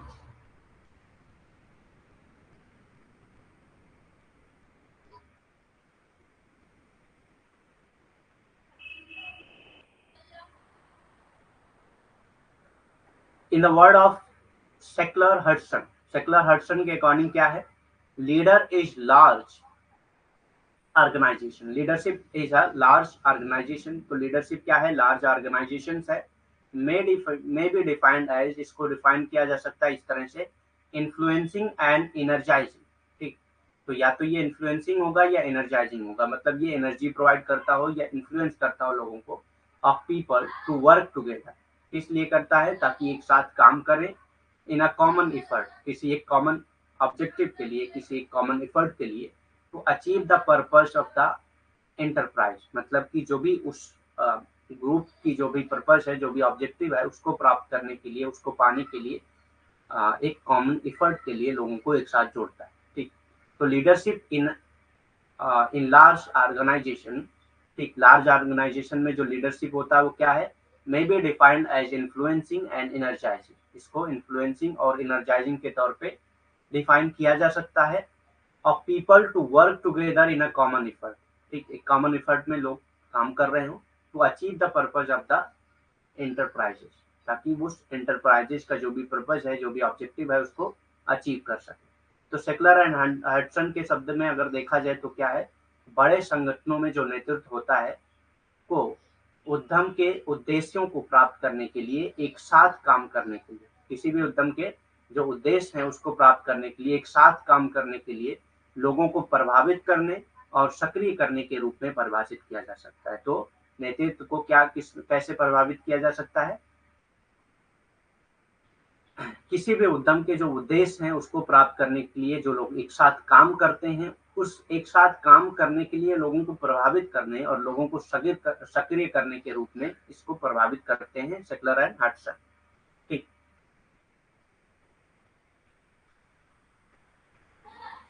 according to him leadership depends, यानी अकॉर्डिंग टू हिम यानी कि सेक्लर एंड हडसन के अकॉर्डिंग क्या है? Leadership depend on three thing. तो लीडरशिप तीन चीजों पे डिपेंड करता है। ठीक, उनके अनुसार नेतृत्व तीन बातों पर निर्भर करता है। तो हडसन, सेक्लर एंड हडसन के अकॉर्डिंग जो नेतृत्व है वो तीन बातों पर निर्भर करता है। पहली क्या है? द इंडिविजुअल, पहली है द इंडिविजुअल। यानी कि जो इंडिविजुअल है जिसके अंदर ये कैपेबिलिटी है लीडरशिप की, जो लीडर बन रहा है, ठीक, उस व्यक्ति पे भी निर्भर करता है कि वो व्यक्ति कैसा है, वो लीडर बनने लायक है या नहीं, ठीक, वो व्यक्ति पे निर्भर करता है पहला। दूसरा द फॉलोअर, फॉलोअर उसको लीडर मान रहे हैं कि नहीं, अगर उसके अंदर कैपेबिलिटी है लेकिन फॉलोअर उसको लीडर मान ही नहीं रहे, जो उसके अनुयायी अनुयायी हैं वो उसको अपना नेतृत्व मान ही नहीं रहे, ठीक। तो दोनों चीजें हो सकती हैं, एक व्यक्ति की अपनी कैपेबिलिटी, अपनी शक्ति लीडर बनने की, नेतृत्व करने की, ठीक, और दूसरा अनुयायी जो है, जो फॉलोअर हैं, वो उसको मान रहे हैं कि नहीं, उसको अपना नेतृत्व मान रहे हैं या नहीं, उसको अपना लीडर मान रहे हैं या नहीं। तीसरा क्या है, कंडीशन, ठीक।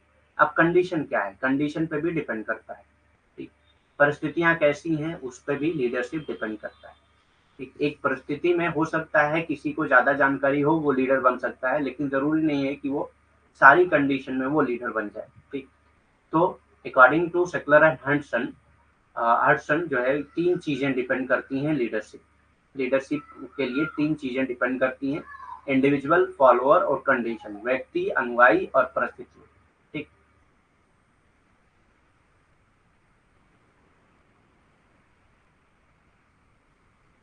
कैरेक्टरिस्टिक्स ऑफ लीडरशिप, नेतृत्व के लक्षण क्या हो सकते हैं?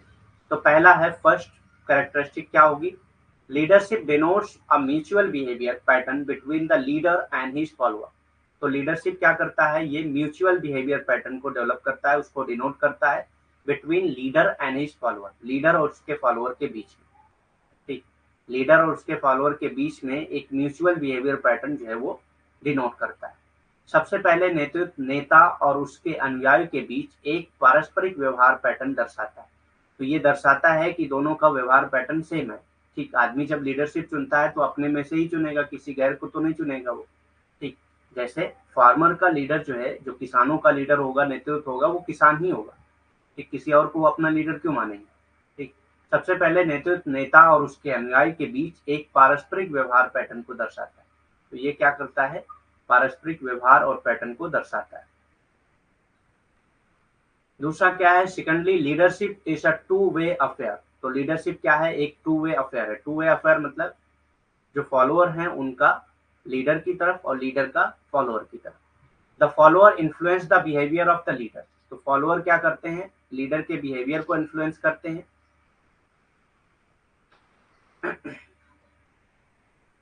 In as much as the leader influence their behaviour, ठीक। तो यहाँ पे स्पेस होगा, ठीक, in as much as the leader influence their behaviour, जैसा जितना जो है लीडर जो है उनके फॉलोअर के बिहेवियर को इन्फ्लुएंस करता है, वैसे ही जो है फॉलोअर लीडर के बिहेवियर को इन्फ्लुएंस करते हैं। यानी कि फॉलोअर जो है लीडर के बिहेवियर को इन्फ्लुएंस करते हैं और लीडर जो है वो फॉलोअर के बिहेवियर को इन्फ्लुएंस करता है। दूसरे, नेतृत्व दो तरफा मामला है। नेतृत्व क्या है, दो तरफा मामला है। क्यों दो तरफा मामला है? क्योंकि जो इसके अनुयायी होते हैं वो जो उसका नेतृत्व है, जो उसका नेता है, उसके व्यवहार को प्रभावित करते हैं, और जो वो नेता है वो अपने अनुयायियों के व्यवहार को प्रभावित करता है। जो नेता है वो अपने अनुयायी के व्यवहार को प्रभावित करता है, जो उसके मानने वाले हैं उसके व्यवहार को प्रभावित करता है। Thirdly, the concept of leadership can be understood only in the context of follower. तो लीडरशिप को जो है आप सिर्फ उस फॉलोअर, उनके फॉलोअर के कॉन्टेक्स्ट में ही समझ सकते हैं, ठीक। Without follower there can be no leader. अगर किसी का फॉलोअर नहीं है तो उसका लीडर, वो लीडर नहीं हो सकता, ठीक। तो लीडरशिप को आप सिर्फ फॉलोअर के कॉन्टेक्स्ट में ही समझ सकते हैं। अगर किसी लीडर का फॉलोअर नहीं है तो वहां पे लीडर नहीं हो सकता। विदाउट फॉलोअर कोई भी लीडर नहीं हो सकता, ठीक। तीसरे, नेतृत्व की अवधारणा को केवल अनुयायियों के संदर्भ में ही समझा जा सकता है। तो नेतृत्व की अवधारणा जो है उसको केवल अनुयायियों की संदर्भ में ही समझा जा सकता है, क्योंकि अगर किसी के मानने वाले नहीं है, किसी के अनुयायी नहीं है, तो वो नेता नहीं हो सकता है, ठीक। अगर किसी नेता के अनुयायी नहीं है तो वो नेता नहीं हो सकता।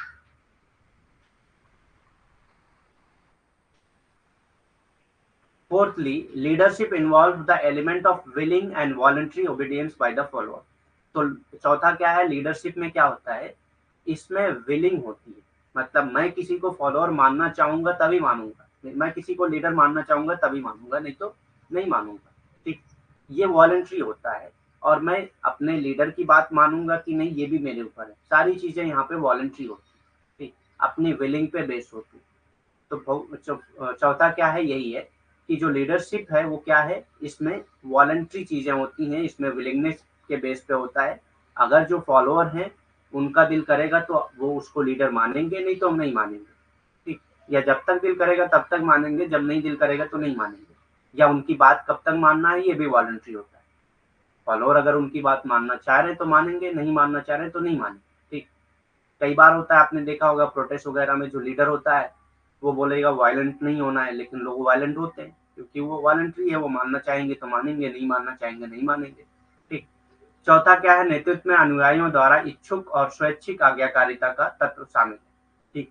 तो जो अनुयायी हैं वो अगर इच्छुक हैं उसको अपना नेता मानने के लिए तभी मानेंगे, और वो आज्ञाकारी होंगे, मतलब जो अपना जो भी उनका नेतृत्व है, जो भी नेता है उसके प्रति आज्ञाकारी होंगे या नहीं, ये भी उनके स्वैच्छिक रूप से होता है, मतलब स्वैच्छिक तरीके से ही होता है।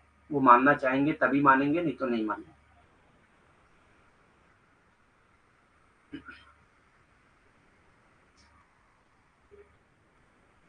Leadership is based on cooperation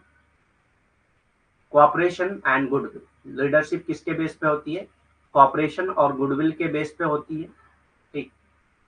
share threat and force can not maintain one a leader for long, ठीक। अगर कोई आदमी जो है धमकी दे रहा हो या फोर्स का इस्तेमाल कर रहा हो और उसके जरिए वो लीडर बनना चाह रहा हो तो वो बहुत दिनों तक नहीं रह सकता है, ठीक।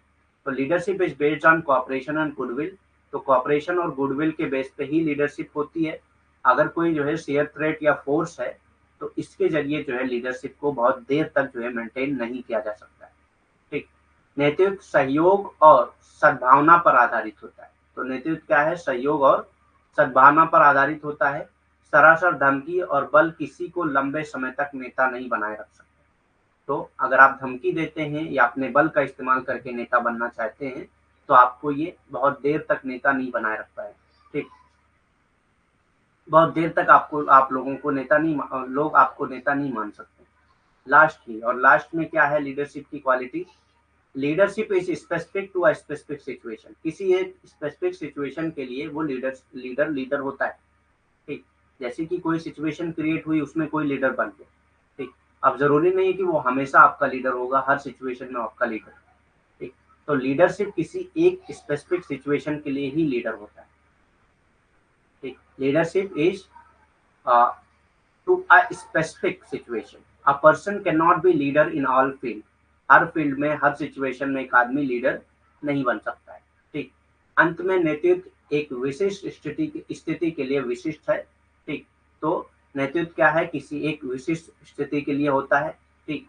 हर जो भी व्यक्ति है, एक व्यक्ति सभी क्षेत्रों में यानी कि सभी स्थिति के लिए जो है वो कभी भी नेतृत्व नहीं कर सकता है, वो सारी स्थिति के लिए नेता नहीं बन सकता है, ठीक। एक विशेष स्थिति के लिए ही विशिष्ट होता है।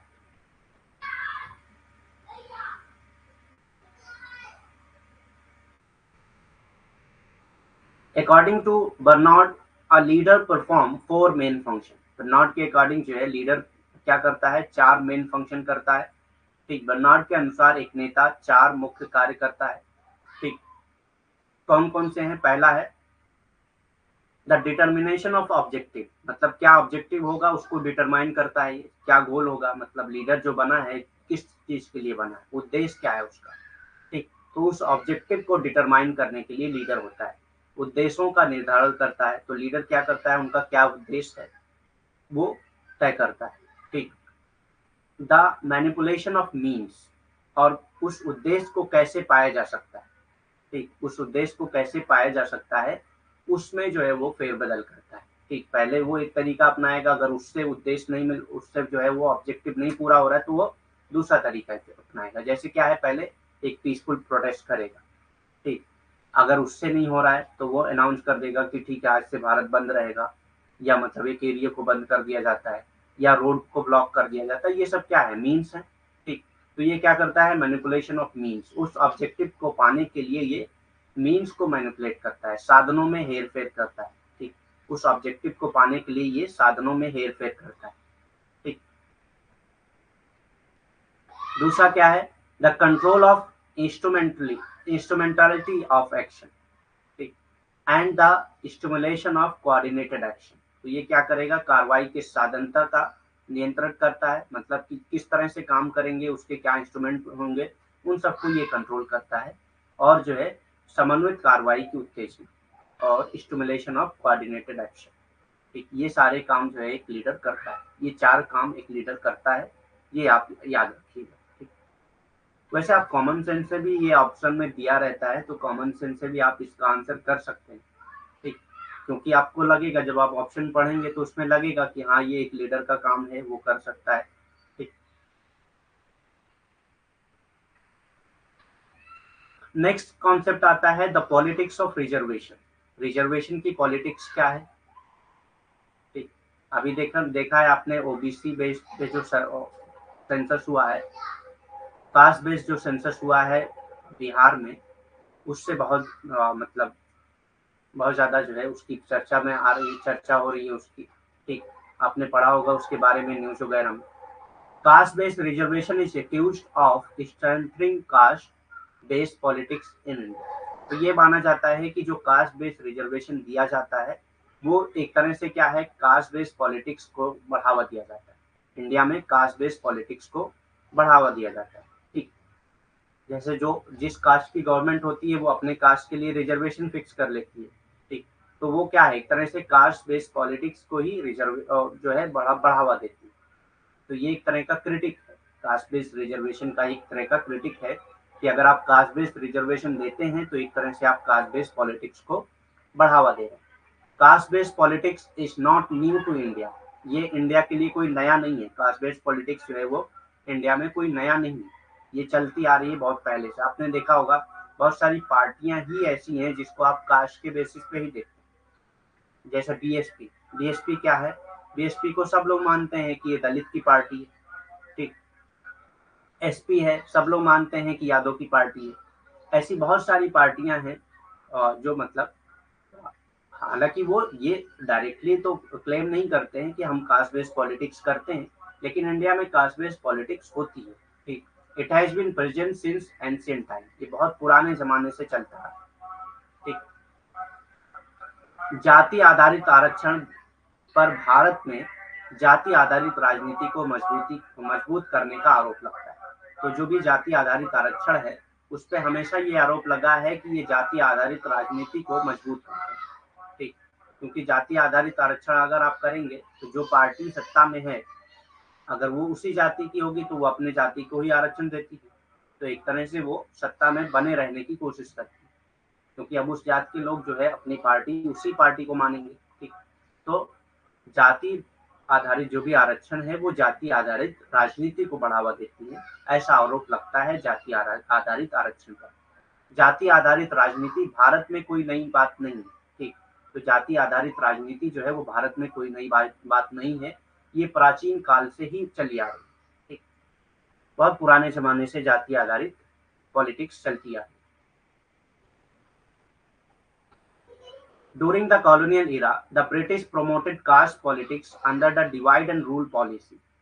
तो कॉलोनियल एरा में भी ब्रिटिश ने डिवाइड एंड रूल पॉलिसी में कास्ट बेस्ड पॉलिटिक्स किया है, किसी एक कास्ट को जो है वो सपोर्ट कर दिया है, किसी कास्ट को नहीं सपोर्ट किया है, तो इस तरह से वो जो है उन्होंने कास्ट बेस्ड पॉलिटिक्स चलाया है, ठीक, ताकि वो डिवाइड एंड रूल के बेसिस पे अपना रूल बनाए रख पाए, ठीक।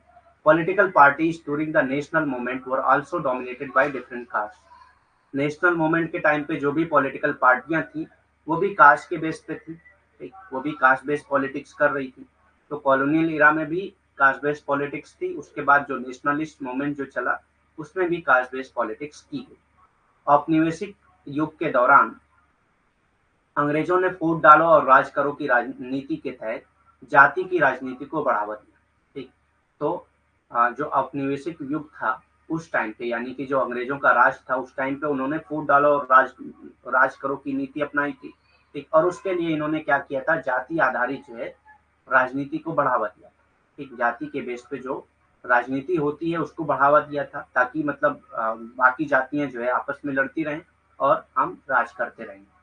राष्ट्रीय आंदोलन के दौरान भी राजनीतिक दलों पर भी विभिन्न जातियों का वर्चस्व था, ठीक। तो जो भी राजनीतिक दल थे वो भी किसी जाति के बेस पे ही थे। राष्ट्रीय आंदोलन में भी आ, जो भी राजनीतिक दल थे वो भी किसी न किसी जात के बेस पे ही बने हुए थे। ठीक।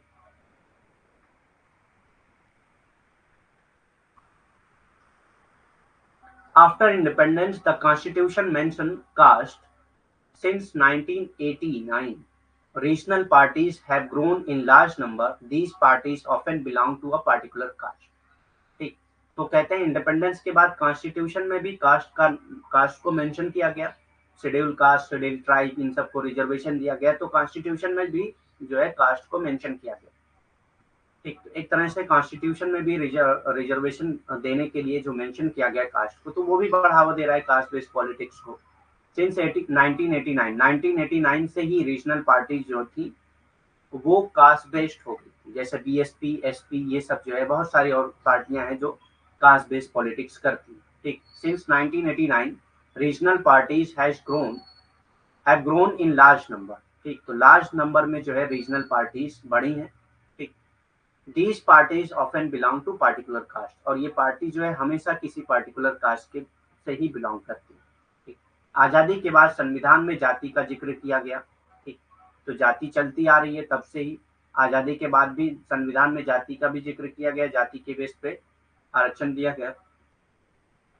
1989 के बाद से क्षेत्रीय दल बड़ी संख्या में उभरे हैं। तो 1989 के बाद से ही क्षेत्रीय संख्या में बड़े दल उभरे हैं। और ये जो दल है ये ज्यादातर जाति विशेष दल होते थे। ठीक। ये दल जो है ज्यादातर जाति विशेष दल होते थे।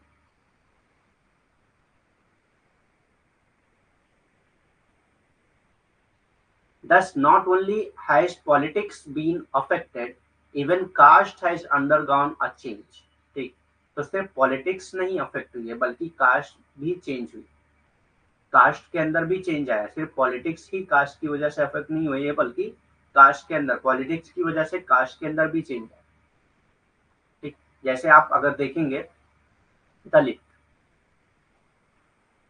दलित जो कास्ट है उसके अंदर बहुत सारे चेंज है। अभी जो है आप देखेंगे कि पॉलिटिकली जो है ये बहुत एक्टिव होते हैं। ठीक। Thus, not only has politics been affected, even caste has undergone change. ठीक। तो सिर्फ पॉलिटिक्स ही नहीं अफेक्ट हुई बल्कि कास्ट भी के अंदर भी चेंज है। ठीक। तो इन्होंने अपनी रिप्रेजेंटेशन के लिए बहुत काम किया है। इन्होंने पॉलिटिक्स में घुसकर बहुत अपने रिप्रेजेंटेशन को बहुत मजबूत किया है। ठीक। और ये ऐसा होना भी चाहिए। अगर कोई जो है बैकवर्ड क्लास में है, बहुत मतलब एक्सप्लॉइटेड है या मार्जिनलाइज है, तो उसको पॉलिटिक्स का सहारा लेकर ऊपर उठना ही चाहिए। ठीक। इस प्रकार न केवल राजनीति प्रभावित होती है बल्कि जाति में भी परिवर्तन आता है। ठीक। तो इससे सिर्फ राजनीति ही नहीं प्रभावित होती है बल्कि जाति में भी परिवर्तन आता है। ठीक।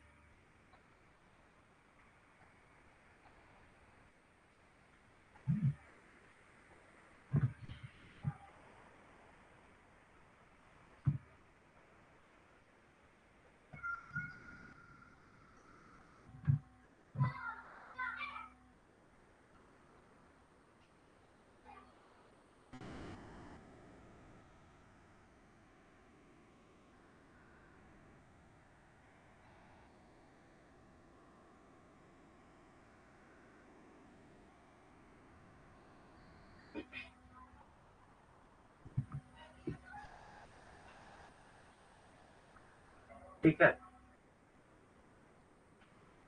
नेक्स्ट देखते हैं। इन the word of Rajni Kothari के वर्ड में अगर देखेंगे, मतलब इनके शब्दों में अगर देखा जाए तो क्या है? The elite casteism is thus no more and no less than politicisation of caste. ठीक। तो ये क्या कहते हैं? कथित जातिवाद इस प्रकार जाति के राजनीतिकरण की अधिक और कम नहीं। ठीक। तो कास्टिज्म क्या है? The elite casteism is thus no more and no less than politicization of caste। क्योंकि अब जो है कास्ट को पॉलिटिसाइज किया जा रहा है, पॉलिटिक्स में जो है कास्ट का इस्तेमाल किया जा रहा है। तो ये भी एक तरह का कास्टिज्म है। इन the word of Rajni Kothari, the elite casteism is thus no more and no less than politicization of caste। Rajni Kothari के शब्दों में कथित जातिवाद इस प्रकार जाति के राजनीतिकरण के अधिक और कम नहीं। ठीक। तो ये अब लोग जो है जाति को का ही राजनीतिकरण करने लगे। ठीक। कंचन चंद्रा क्या कहते हैं रिजर्वेशन एंड पॉलिटिक्स के कास्ट बेस्ड रिजर्वेशन के बारे में? तो कंचन चंद्रा कहते हैं says that we can not think of caste free politics, हम कास्ट फ्री पॉलिटिक्स के बारे में सोच भी नहीं सकते। ठीक, मतलब इंडिया में जो है कास्ट फ्री पॉलिटिक्स के बारे में हम लोग सोच नहीं सकते until patronage is based on caste. जब तक जो है जो कास्ट जो पार्टियां हैं जो कास्ट बेस्ड पॉलिटिक्स करती हैं, जब तक वो हैं तब तक आप कास्ट फ्री पॉलिटिक्स के बारे में सोच नहीं सकते। कंचन चंद्रा कहती हैं कि जब तक जाति के आधार पर संरक्षण नहीं होगा तब तक हम जाति मुक्त राजनीति के बारे में नहीं सोच सकते। एक जाति के आधार पर जब तक संरक्षण नहीं होगा तब तक हम जो है जाति मुक्त राजनीति के बारे में नहीं सोच सकते। ठीक,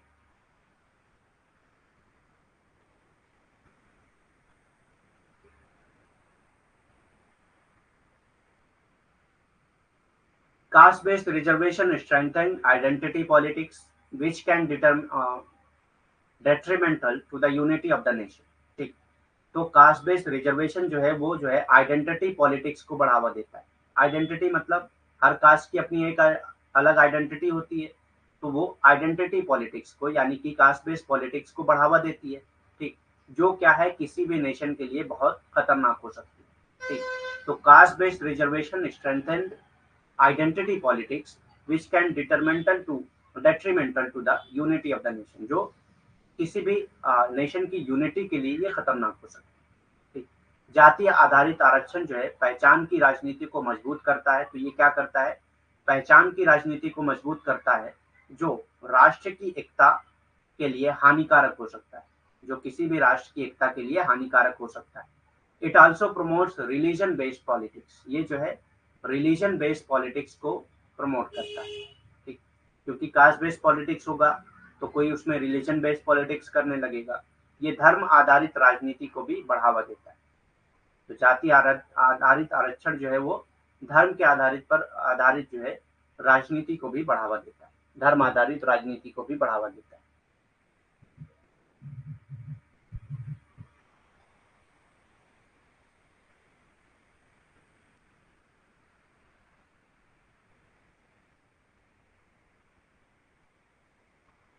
for example when VP Singh introduce OBC reservation, जब वीपी सिंह ने ओबीसी रिजर्वेशन इंट्रोड्यूस किया था, the BJP has no other option but to start Rath Yatra to consolidate Hindus.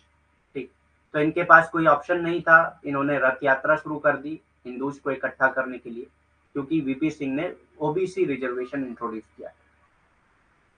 ठीक, उदाहरण के लिए जब वीपी सिंह ने ओबीसी आरक्षण की शुरुआत की थी तो भाजपा के पास हिंदुओं को एकजुट करने के लिए रथ यात्रा शुरू करने के अलावा कोई विकल्प नहीं था। तो ये क्या करने लगे बीजेपी भाजपा क्या करने लगी उस वक्त? हिंदुओं को इकट्ठा करने लगे। ठीक, क्योंकि जब वीपी सिंह ने ओबीसी आरक्षण की शुरुआत की थी, ओबीसी जो है एक दूसरे रिलीजन के लिए है, अदर बैकवर्ड क्लास के लिए है। ठीक,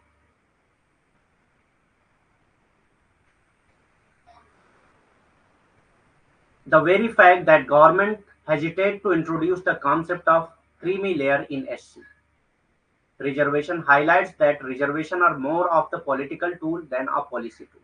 ठीक, तो सुप्रीम कोर्ट में क्रीमी लेयर जो है एससी जो क्रीमी लेयर है उसको इंट्रोड्यूस करने के लिए, उसको बताने के लिए जो है कभी भी गवर्नमेंट जो है हमेशा हेजिटेशन में रहती है। ठीक, हमेशा हेजिटेट करती है कि वो इंट्रोड्यूस करे सुप्रीम कोर्ट में क्रीमी लेयर को, क्योंकि हर जिनको भी आरक्षण दिया गया है उसमें कुछ क्रीमी लेयर होती है। क्रीमी लेयर कहते हैं जो इनका स्टेटस हाई हो चुका है, ठीक, जो आगे बढ़ चुके हैं, तो उनको इंट्रोड्यूस करने के लिए सुप्रीम कोर्ट में हमेशा गवर्नमेंट हेजिटेशन में रहती है। ठीक, तो क्यों रहती है? ये प्रूफ है एक, ये पॉलिटिकल है। ठीक, पॉलिसी टूल नहीं है, ये पॉलिटिकल टूल है। ठीक,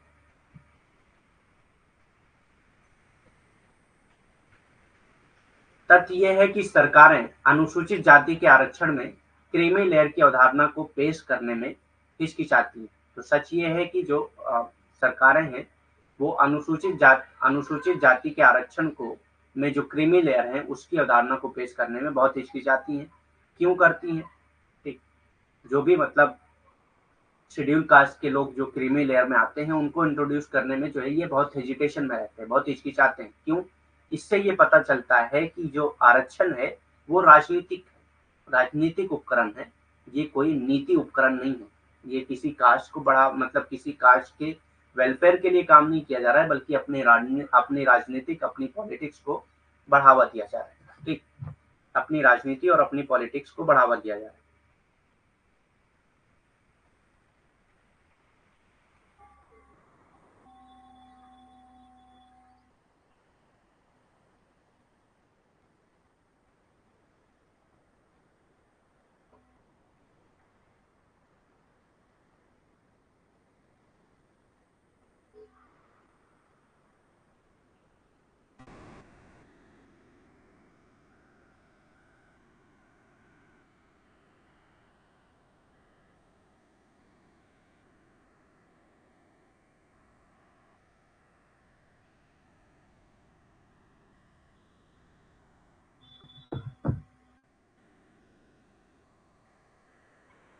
ओबीसी रिजर्वेशन ये तकरीबन 1992 से शुरू हुआ था।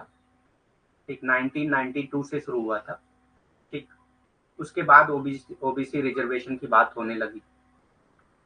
ठीक है, women 7 stages of nationalism in India. ठीक, तो ये यहाँ तक हम लोग यूनिट 5 कंप्लीट कर चुके हैं, लेकिन कुछ चीजें हैं जो एक्स्ट्रा कॉन्सेप्ट हम लोगों को पढ़ना है यूनिट 5 में। तो उसमें ये भी आता है, ठीक है, विमेन के का जो 7 स्टेजेस है नेशनलिज्म के बारे में इंडिया में, ये भी कभी कभी एग्जाम में पूछा जाता है। ठीक है, वुमेन के भारत में राष्ट्रवाद के 7 सतगारे कौन कौन से हैं वो देखेंगे। As a reaction to the colonial rule के रिएक्शन के लिए ही इन्होंने उसके रिएक्शन के तौर पे, ठीक है, women has however identified 7 ways. तो इन्होंने 7 तरीके आइडेंटिफाई किए हैं, ठीक, in which the idea of nation is understood in Indian subcontinent, जिसके जिसके जरिए जो है आप इंडियन सब कॉन्टिनेंट में नेशनलिज्म को समझ सकते हैं। ठीक, औपनिवेशिक शासन की प्रक्रिया के रूप में, हालांकि टीके वुमेन ने 7 तरीकों की टीके वुमेन ने 7 तरीकों की पहचान की है, जिनसे भारतीय उपमहाद्वीप के राष्ट्र के विचार को समझा जा सकता है। ठीक, तो ये 7 तरीके से आप भारतीय उपमहाद्वीप के राष्ट्र के विचार को समझ सकते हैं।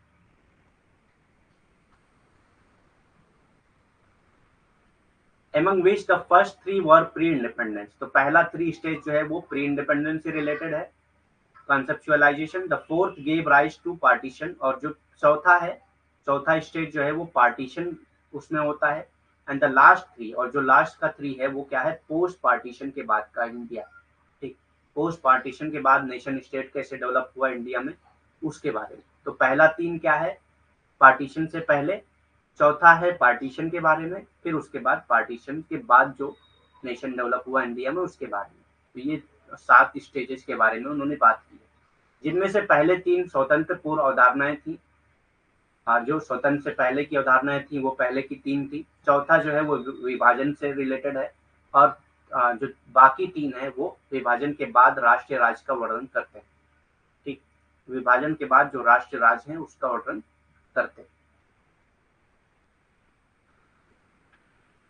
First of all, India as a nation was understood in terms of an ancient civilization। तो पहला क्या है, India as a nation was understood in terms of ancient civilisation. India को नेशन के तौर पे एक एंशियंट सिविलाइजेशन के तौर पे समझा जा रहा था, which comprise of well defined geography, जो एक वेल डिफाइंड जियोग्राफी के जरिए थी, कंप्राइज थी, एंड प्रीडोमिनेंट हिंदू कल्चर। और इसमें जो है हिंदू कल्चर जो है वो प्रीडोमिनेंट था, मतलब यहाँ पे जो डोमिनेंस में था वो हिंदू कल्चर था। ठीक, सबसे पहले एक राष्ट्र के रूप में भारत को एक प्राचीन सभ्यतागत इकाई के रूप में समझा गया था। तो सबसे पहला जो स्टेज आता है उसमें आप ये कह सकते हैं कि भारत जो राष्ट्र है, एक राष्ट्र के रूप में भारत को एक प्राचीन सभ्यतागत इकाई के रूप में समझा गया था, जिसमें एक अच्छी तरह से परिभाषित भूगोल जिसमें क्या है एक अच्छी तरह से परिभाषित भूगोल था। ठीक, और एक प्रमुख हिंदू संस्कृति शामिल है, ठीक। Secondly, some describe India as a fusion of culture.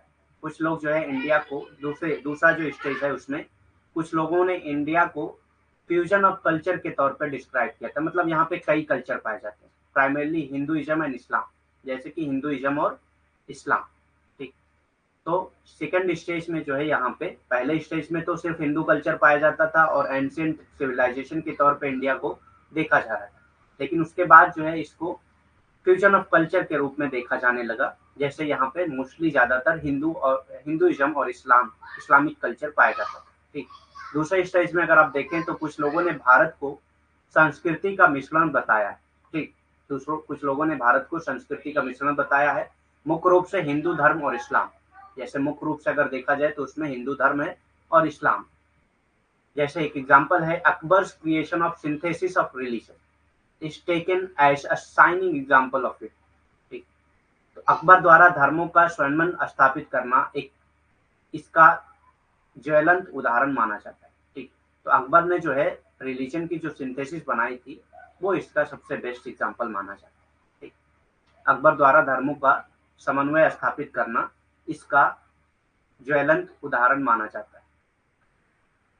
Third क्या है, तीसरा क्या है इसमें, third way of understanding way was conceptualising the nation as a political entity. तीसरे स्टेज में जो है लोगों ने नेशन को, इंडिया को एज अ नेशन जो है एक पॉलिटिकल एंटिटी के तौर पे देखने लगे। ठीक, एक पॉलिटिकल एंटिटी के तौर पे इसको देखा जाने लगा। तीसरा, समझने का तरीका राष्ट्र को एक राजनीतिक इकाई के रूप में अवधारणापूर्ण करना था। ठीक, तो राष्ट्र को जो है एक राजनीतिक इकाई समझा जाने लगा। एक तीसरा स्टेज में जो है राष्ट्र को, यानी कि भारत को एक राष्ट्र के तौर पे एक राजनीतिक इकाई समझा जाने लगा। ठीक, एक राजनीतिक इकाई समझा जाने लगा। This was in reaction to the colonial rule. ये किसके रिएक्शन में था, कॉलोनियल रूल के रिएक्शन में था। ठीक, क्योंकि यहाँ पे जो है नेशनलिज्म के लिए जो है आवाज उठाने लगे थे लोग। ठीक, राष्ट्र के लिए जो है आवाज उठाने लगे थे। ये औपनिवेशिक शासन के प्रक्रिया में था। ठीक, मतलब उसके खिलाफ था। उसके बाद जो है फोर्थ स्टेज कौन सा आता है, fourth, religion was propounded as the sole basis of nation. चौथे स्टेज में जो है रिलीजन को सोल बेसिस ऑफ नेशन माना गया है। एक चौथे स्टेज में रिलीजन को सोल बेसिस ऑफ नेशन माना गया है। धर्म को राष्ट्र के एकमात्र आधार के रूप में प्रतिपादित किया गया, क्योंकि यहाँ पे धर्म के बेस पे पार्टीशन हुआ था चौथे स्टेज में।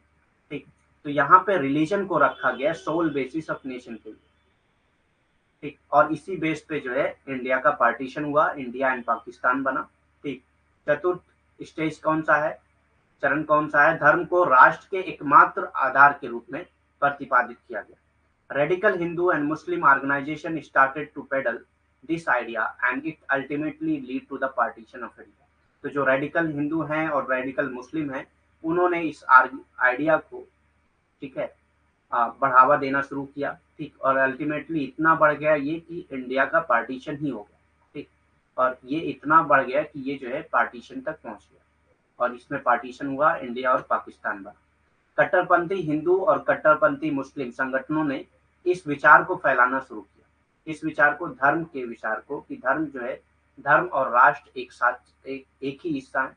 ठीक, एकमात्र आधार है। ठीक, इसको जो है बढ़ावा किसने दिया, जो भी कट्टरपंथी हिंदू थे या कट्टरपंथी मुस्लिम थे, उनके जो संगठन थे, उन्होंने इस विचार को बढ़ावा देना शुरू किया, उसको फैलाना शुरू किया। और इसकी वजह से क्या हुआ, भारत का विभाजन हो गया। ठीक, अंततः ये भारत के विभाजन का कारण बना। ठीक, फिफ्थ स्टेज क्या आता है, India as a nation is conceptualised as a territorial entity. अब पार्टीशन के बाद क्या था, इंडिया को एक टेरिटोरियल एंटिटी के तौर पे देखा जाने लगा। ठीक, with specific culture and ethos, जिसमें एक स्पेसिफिक कल्चर है और एक स्पेसिफिक इथोस है। ठीक, पांचवा स्टेज क्या है, एक राष्ट्र के रूप में भारत की अवधारणा विशिष्ट सांस्कृतिक लोकाचार के साथ एक क्षेत्रीय इकाई के रूप में की गई थी। ठीक, तो पांचवा क्या है, एक राष्ट्र के रूप में भारत की अवधारणा विशिष्ट सांस्कृतिक लोकाचार के साथ एक क्षेत्रीय इकाई के रूप में की गई थी। मतलब एक क्षेत्रीय इकाई है जिसमें किसी एक विशिष्ट संस्कृति पाई जाती है, एक कोई विशिष्ट लोकाचार पाया जाता है। ठीक, the territory is clearly delineated in the constitution as well. और ये जो टेरिटरी है वो पूरा कॉन्स्टिट्यूशन में भी बताई गई है। संविधान में भी इस क्षेत्र का स्पष्ट वर्णन किया गया। ठीक, पूरे अच्छी तरीके से संविधान में भी उस क्षेत्र के बारे में बताया गया। ठीक, the territory is clearly delineated in the constitution as well. आप लोग की क्लास है 4 बजे।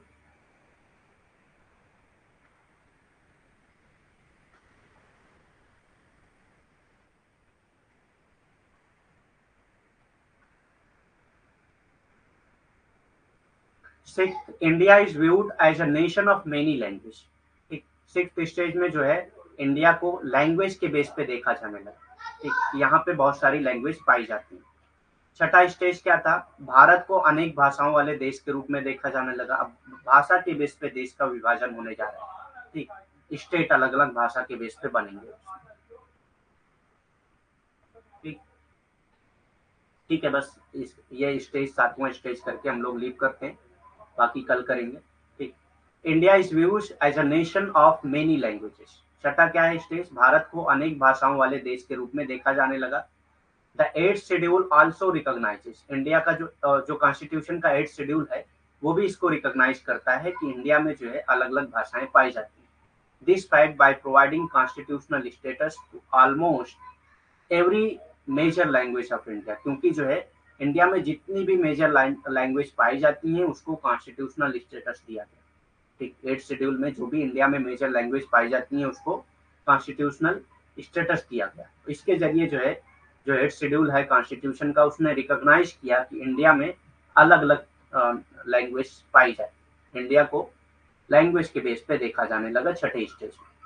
आठवीं अनुसूची भी भारत की लगभग हर प्रमुख भाषा को संवैधानिक दर्जा प्रदान करने करके इस तथ्य को स्वीकार करती है। तो आठवीं आठवीं अनुसूची भी इस तथ्य को स्वीकार करती है कि भारत जो है वो अलग अलग भाषाओं का देश है, क्योंकि जो प्रमुख भाषाएं पाई जाती थी उनको संवैधानिक दर्जा दिया गया। ठीक, आठवीं अनुसूची में उनको संवैधानिक दर्जा दिया गया। इसका मतलब आपने स्वीकार कर लिया कि भारत जो है कई भाषाओं का देश है। ठीक, अनेक भाषाओं का देश है। तो छठे स्टेज में भाषा के बेस पे लोग इंडिया को देखने लगे। सेवेंथ यानी कि लास्ट स्टेज जो था, India is a view as a synthesis of great tradition and little tradition. India को देखा जाने लगा कि ये जो है ग्रेट ट्रेडिशन और लिटिल ट्रेडिशन को बनाने वाला है, उसको सिंथेसिस करने वाला है। ठीक, सातवां, भारत को महान परंपरा और लघु परंपरा को संश्लेषण के रूप में देखा जाता है। ठीक, तो ये 7 स्टेज टीके वुमेन बताते हैं कि ये इंडिया में नेशनलिज्म के डेवलपमेंट का 7 स्टेज है। ठीक, ठीक है, और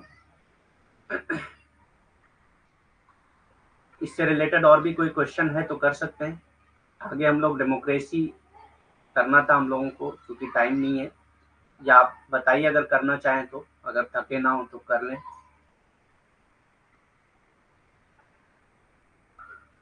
थोड़ा लंबा है, ये हो नहीं पाएगा। ठीक, फॉर्म्स ऑफ गवर्नमेंट भी, यही 2 टॉपिक बची हैं इस यूनिट में, कल हम लोग करेंगे इसको। ठीक, और कल हो सकता है हम लोग यूनिट 6 भी स्टार्ट कर दें, अगर इसमें और कॉन्सेप्ट नहीं बचे होंगे। वैसे मैं देखूंगा अगर कुछ एक्स्ट्रा कॉन्सेप्ट होगा तो इसमें ऐड कर दूंगा, क्योंकि कल फिर नई यूनिट स्टार्ट करना सही नहीं होगा, कंफ्यूजन क्रिएट होता है। और भी कोई क्वेश्चन है तो कर सकते हैं। डेमोक्रेसी और फॉर्म्स ऑफ गवर्नमेंट हम लोग कल करेंगे। Any question?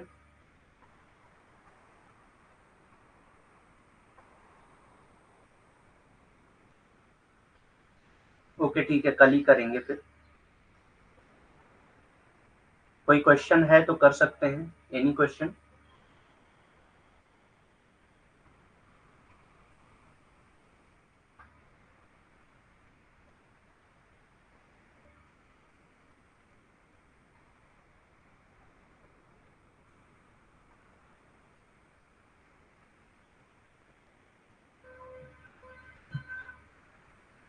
ओके, ठीक है, फिर लीव करते हैं। Thank you very much, have a nice day.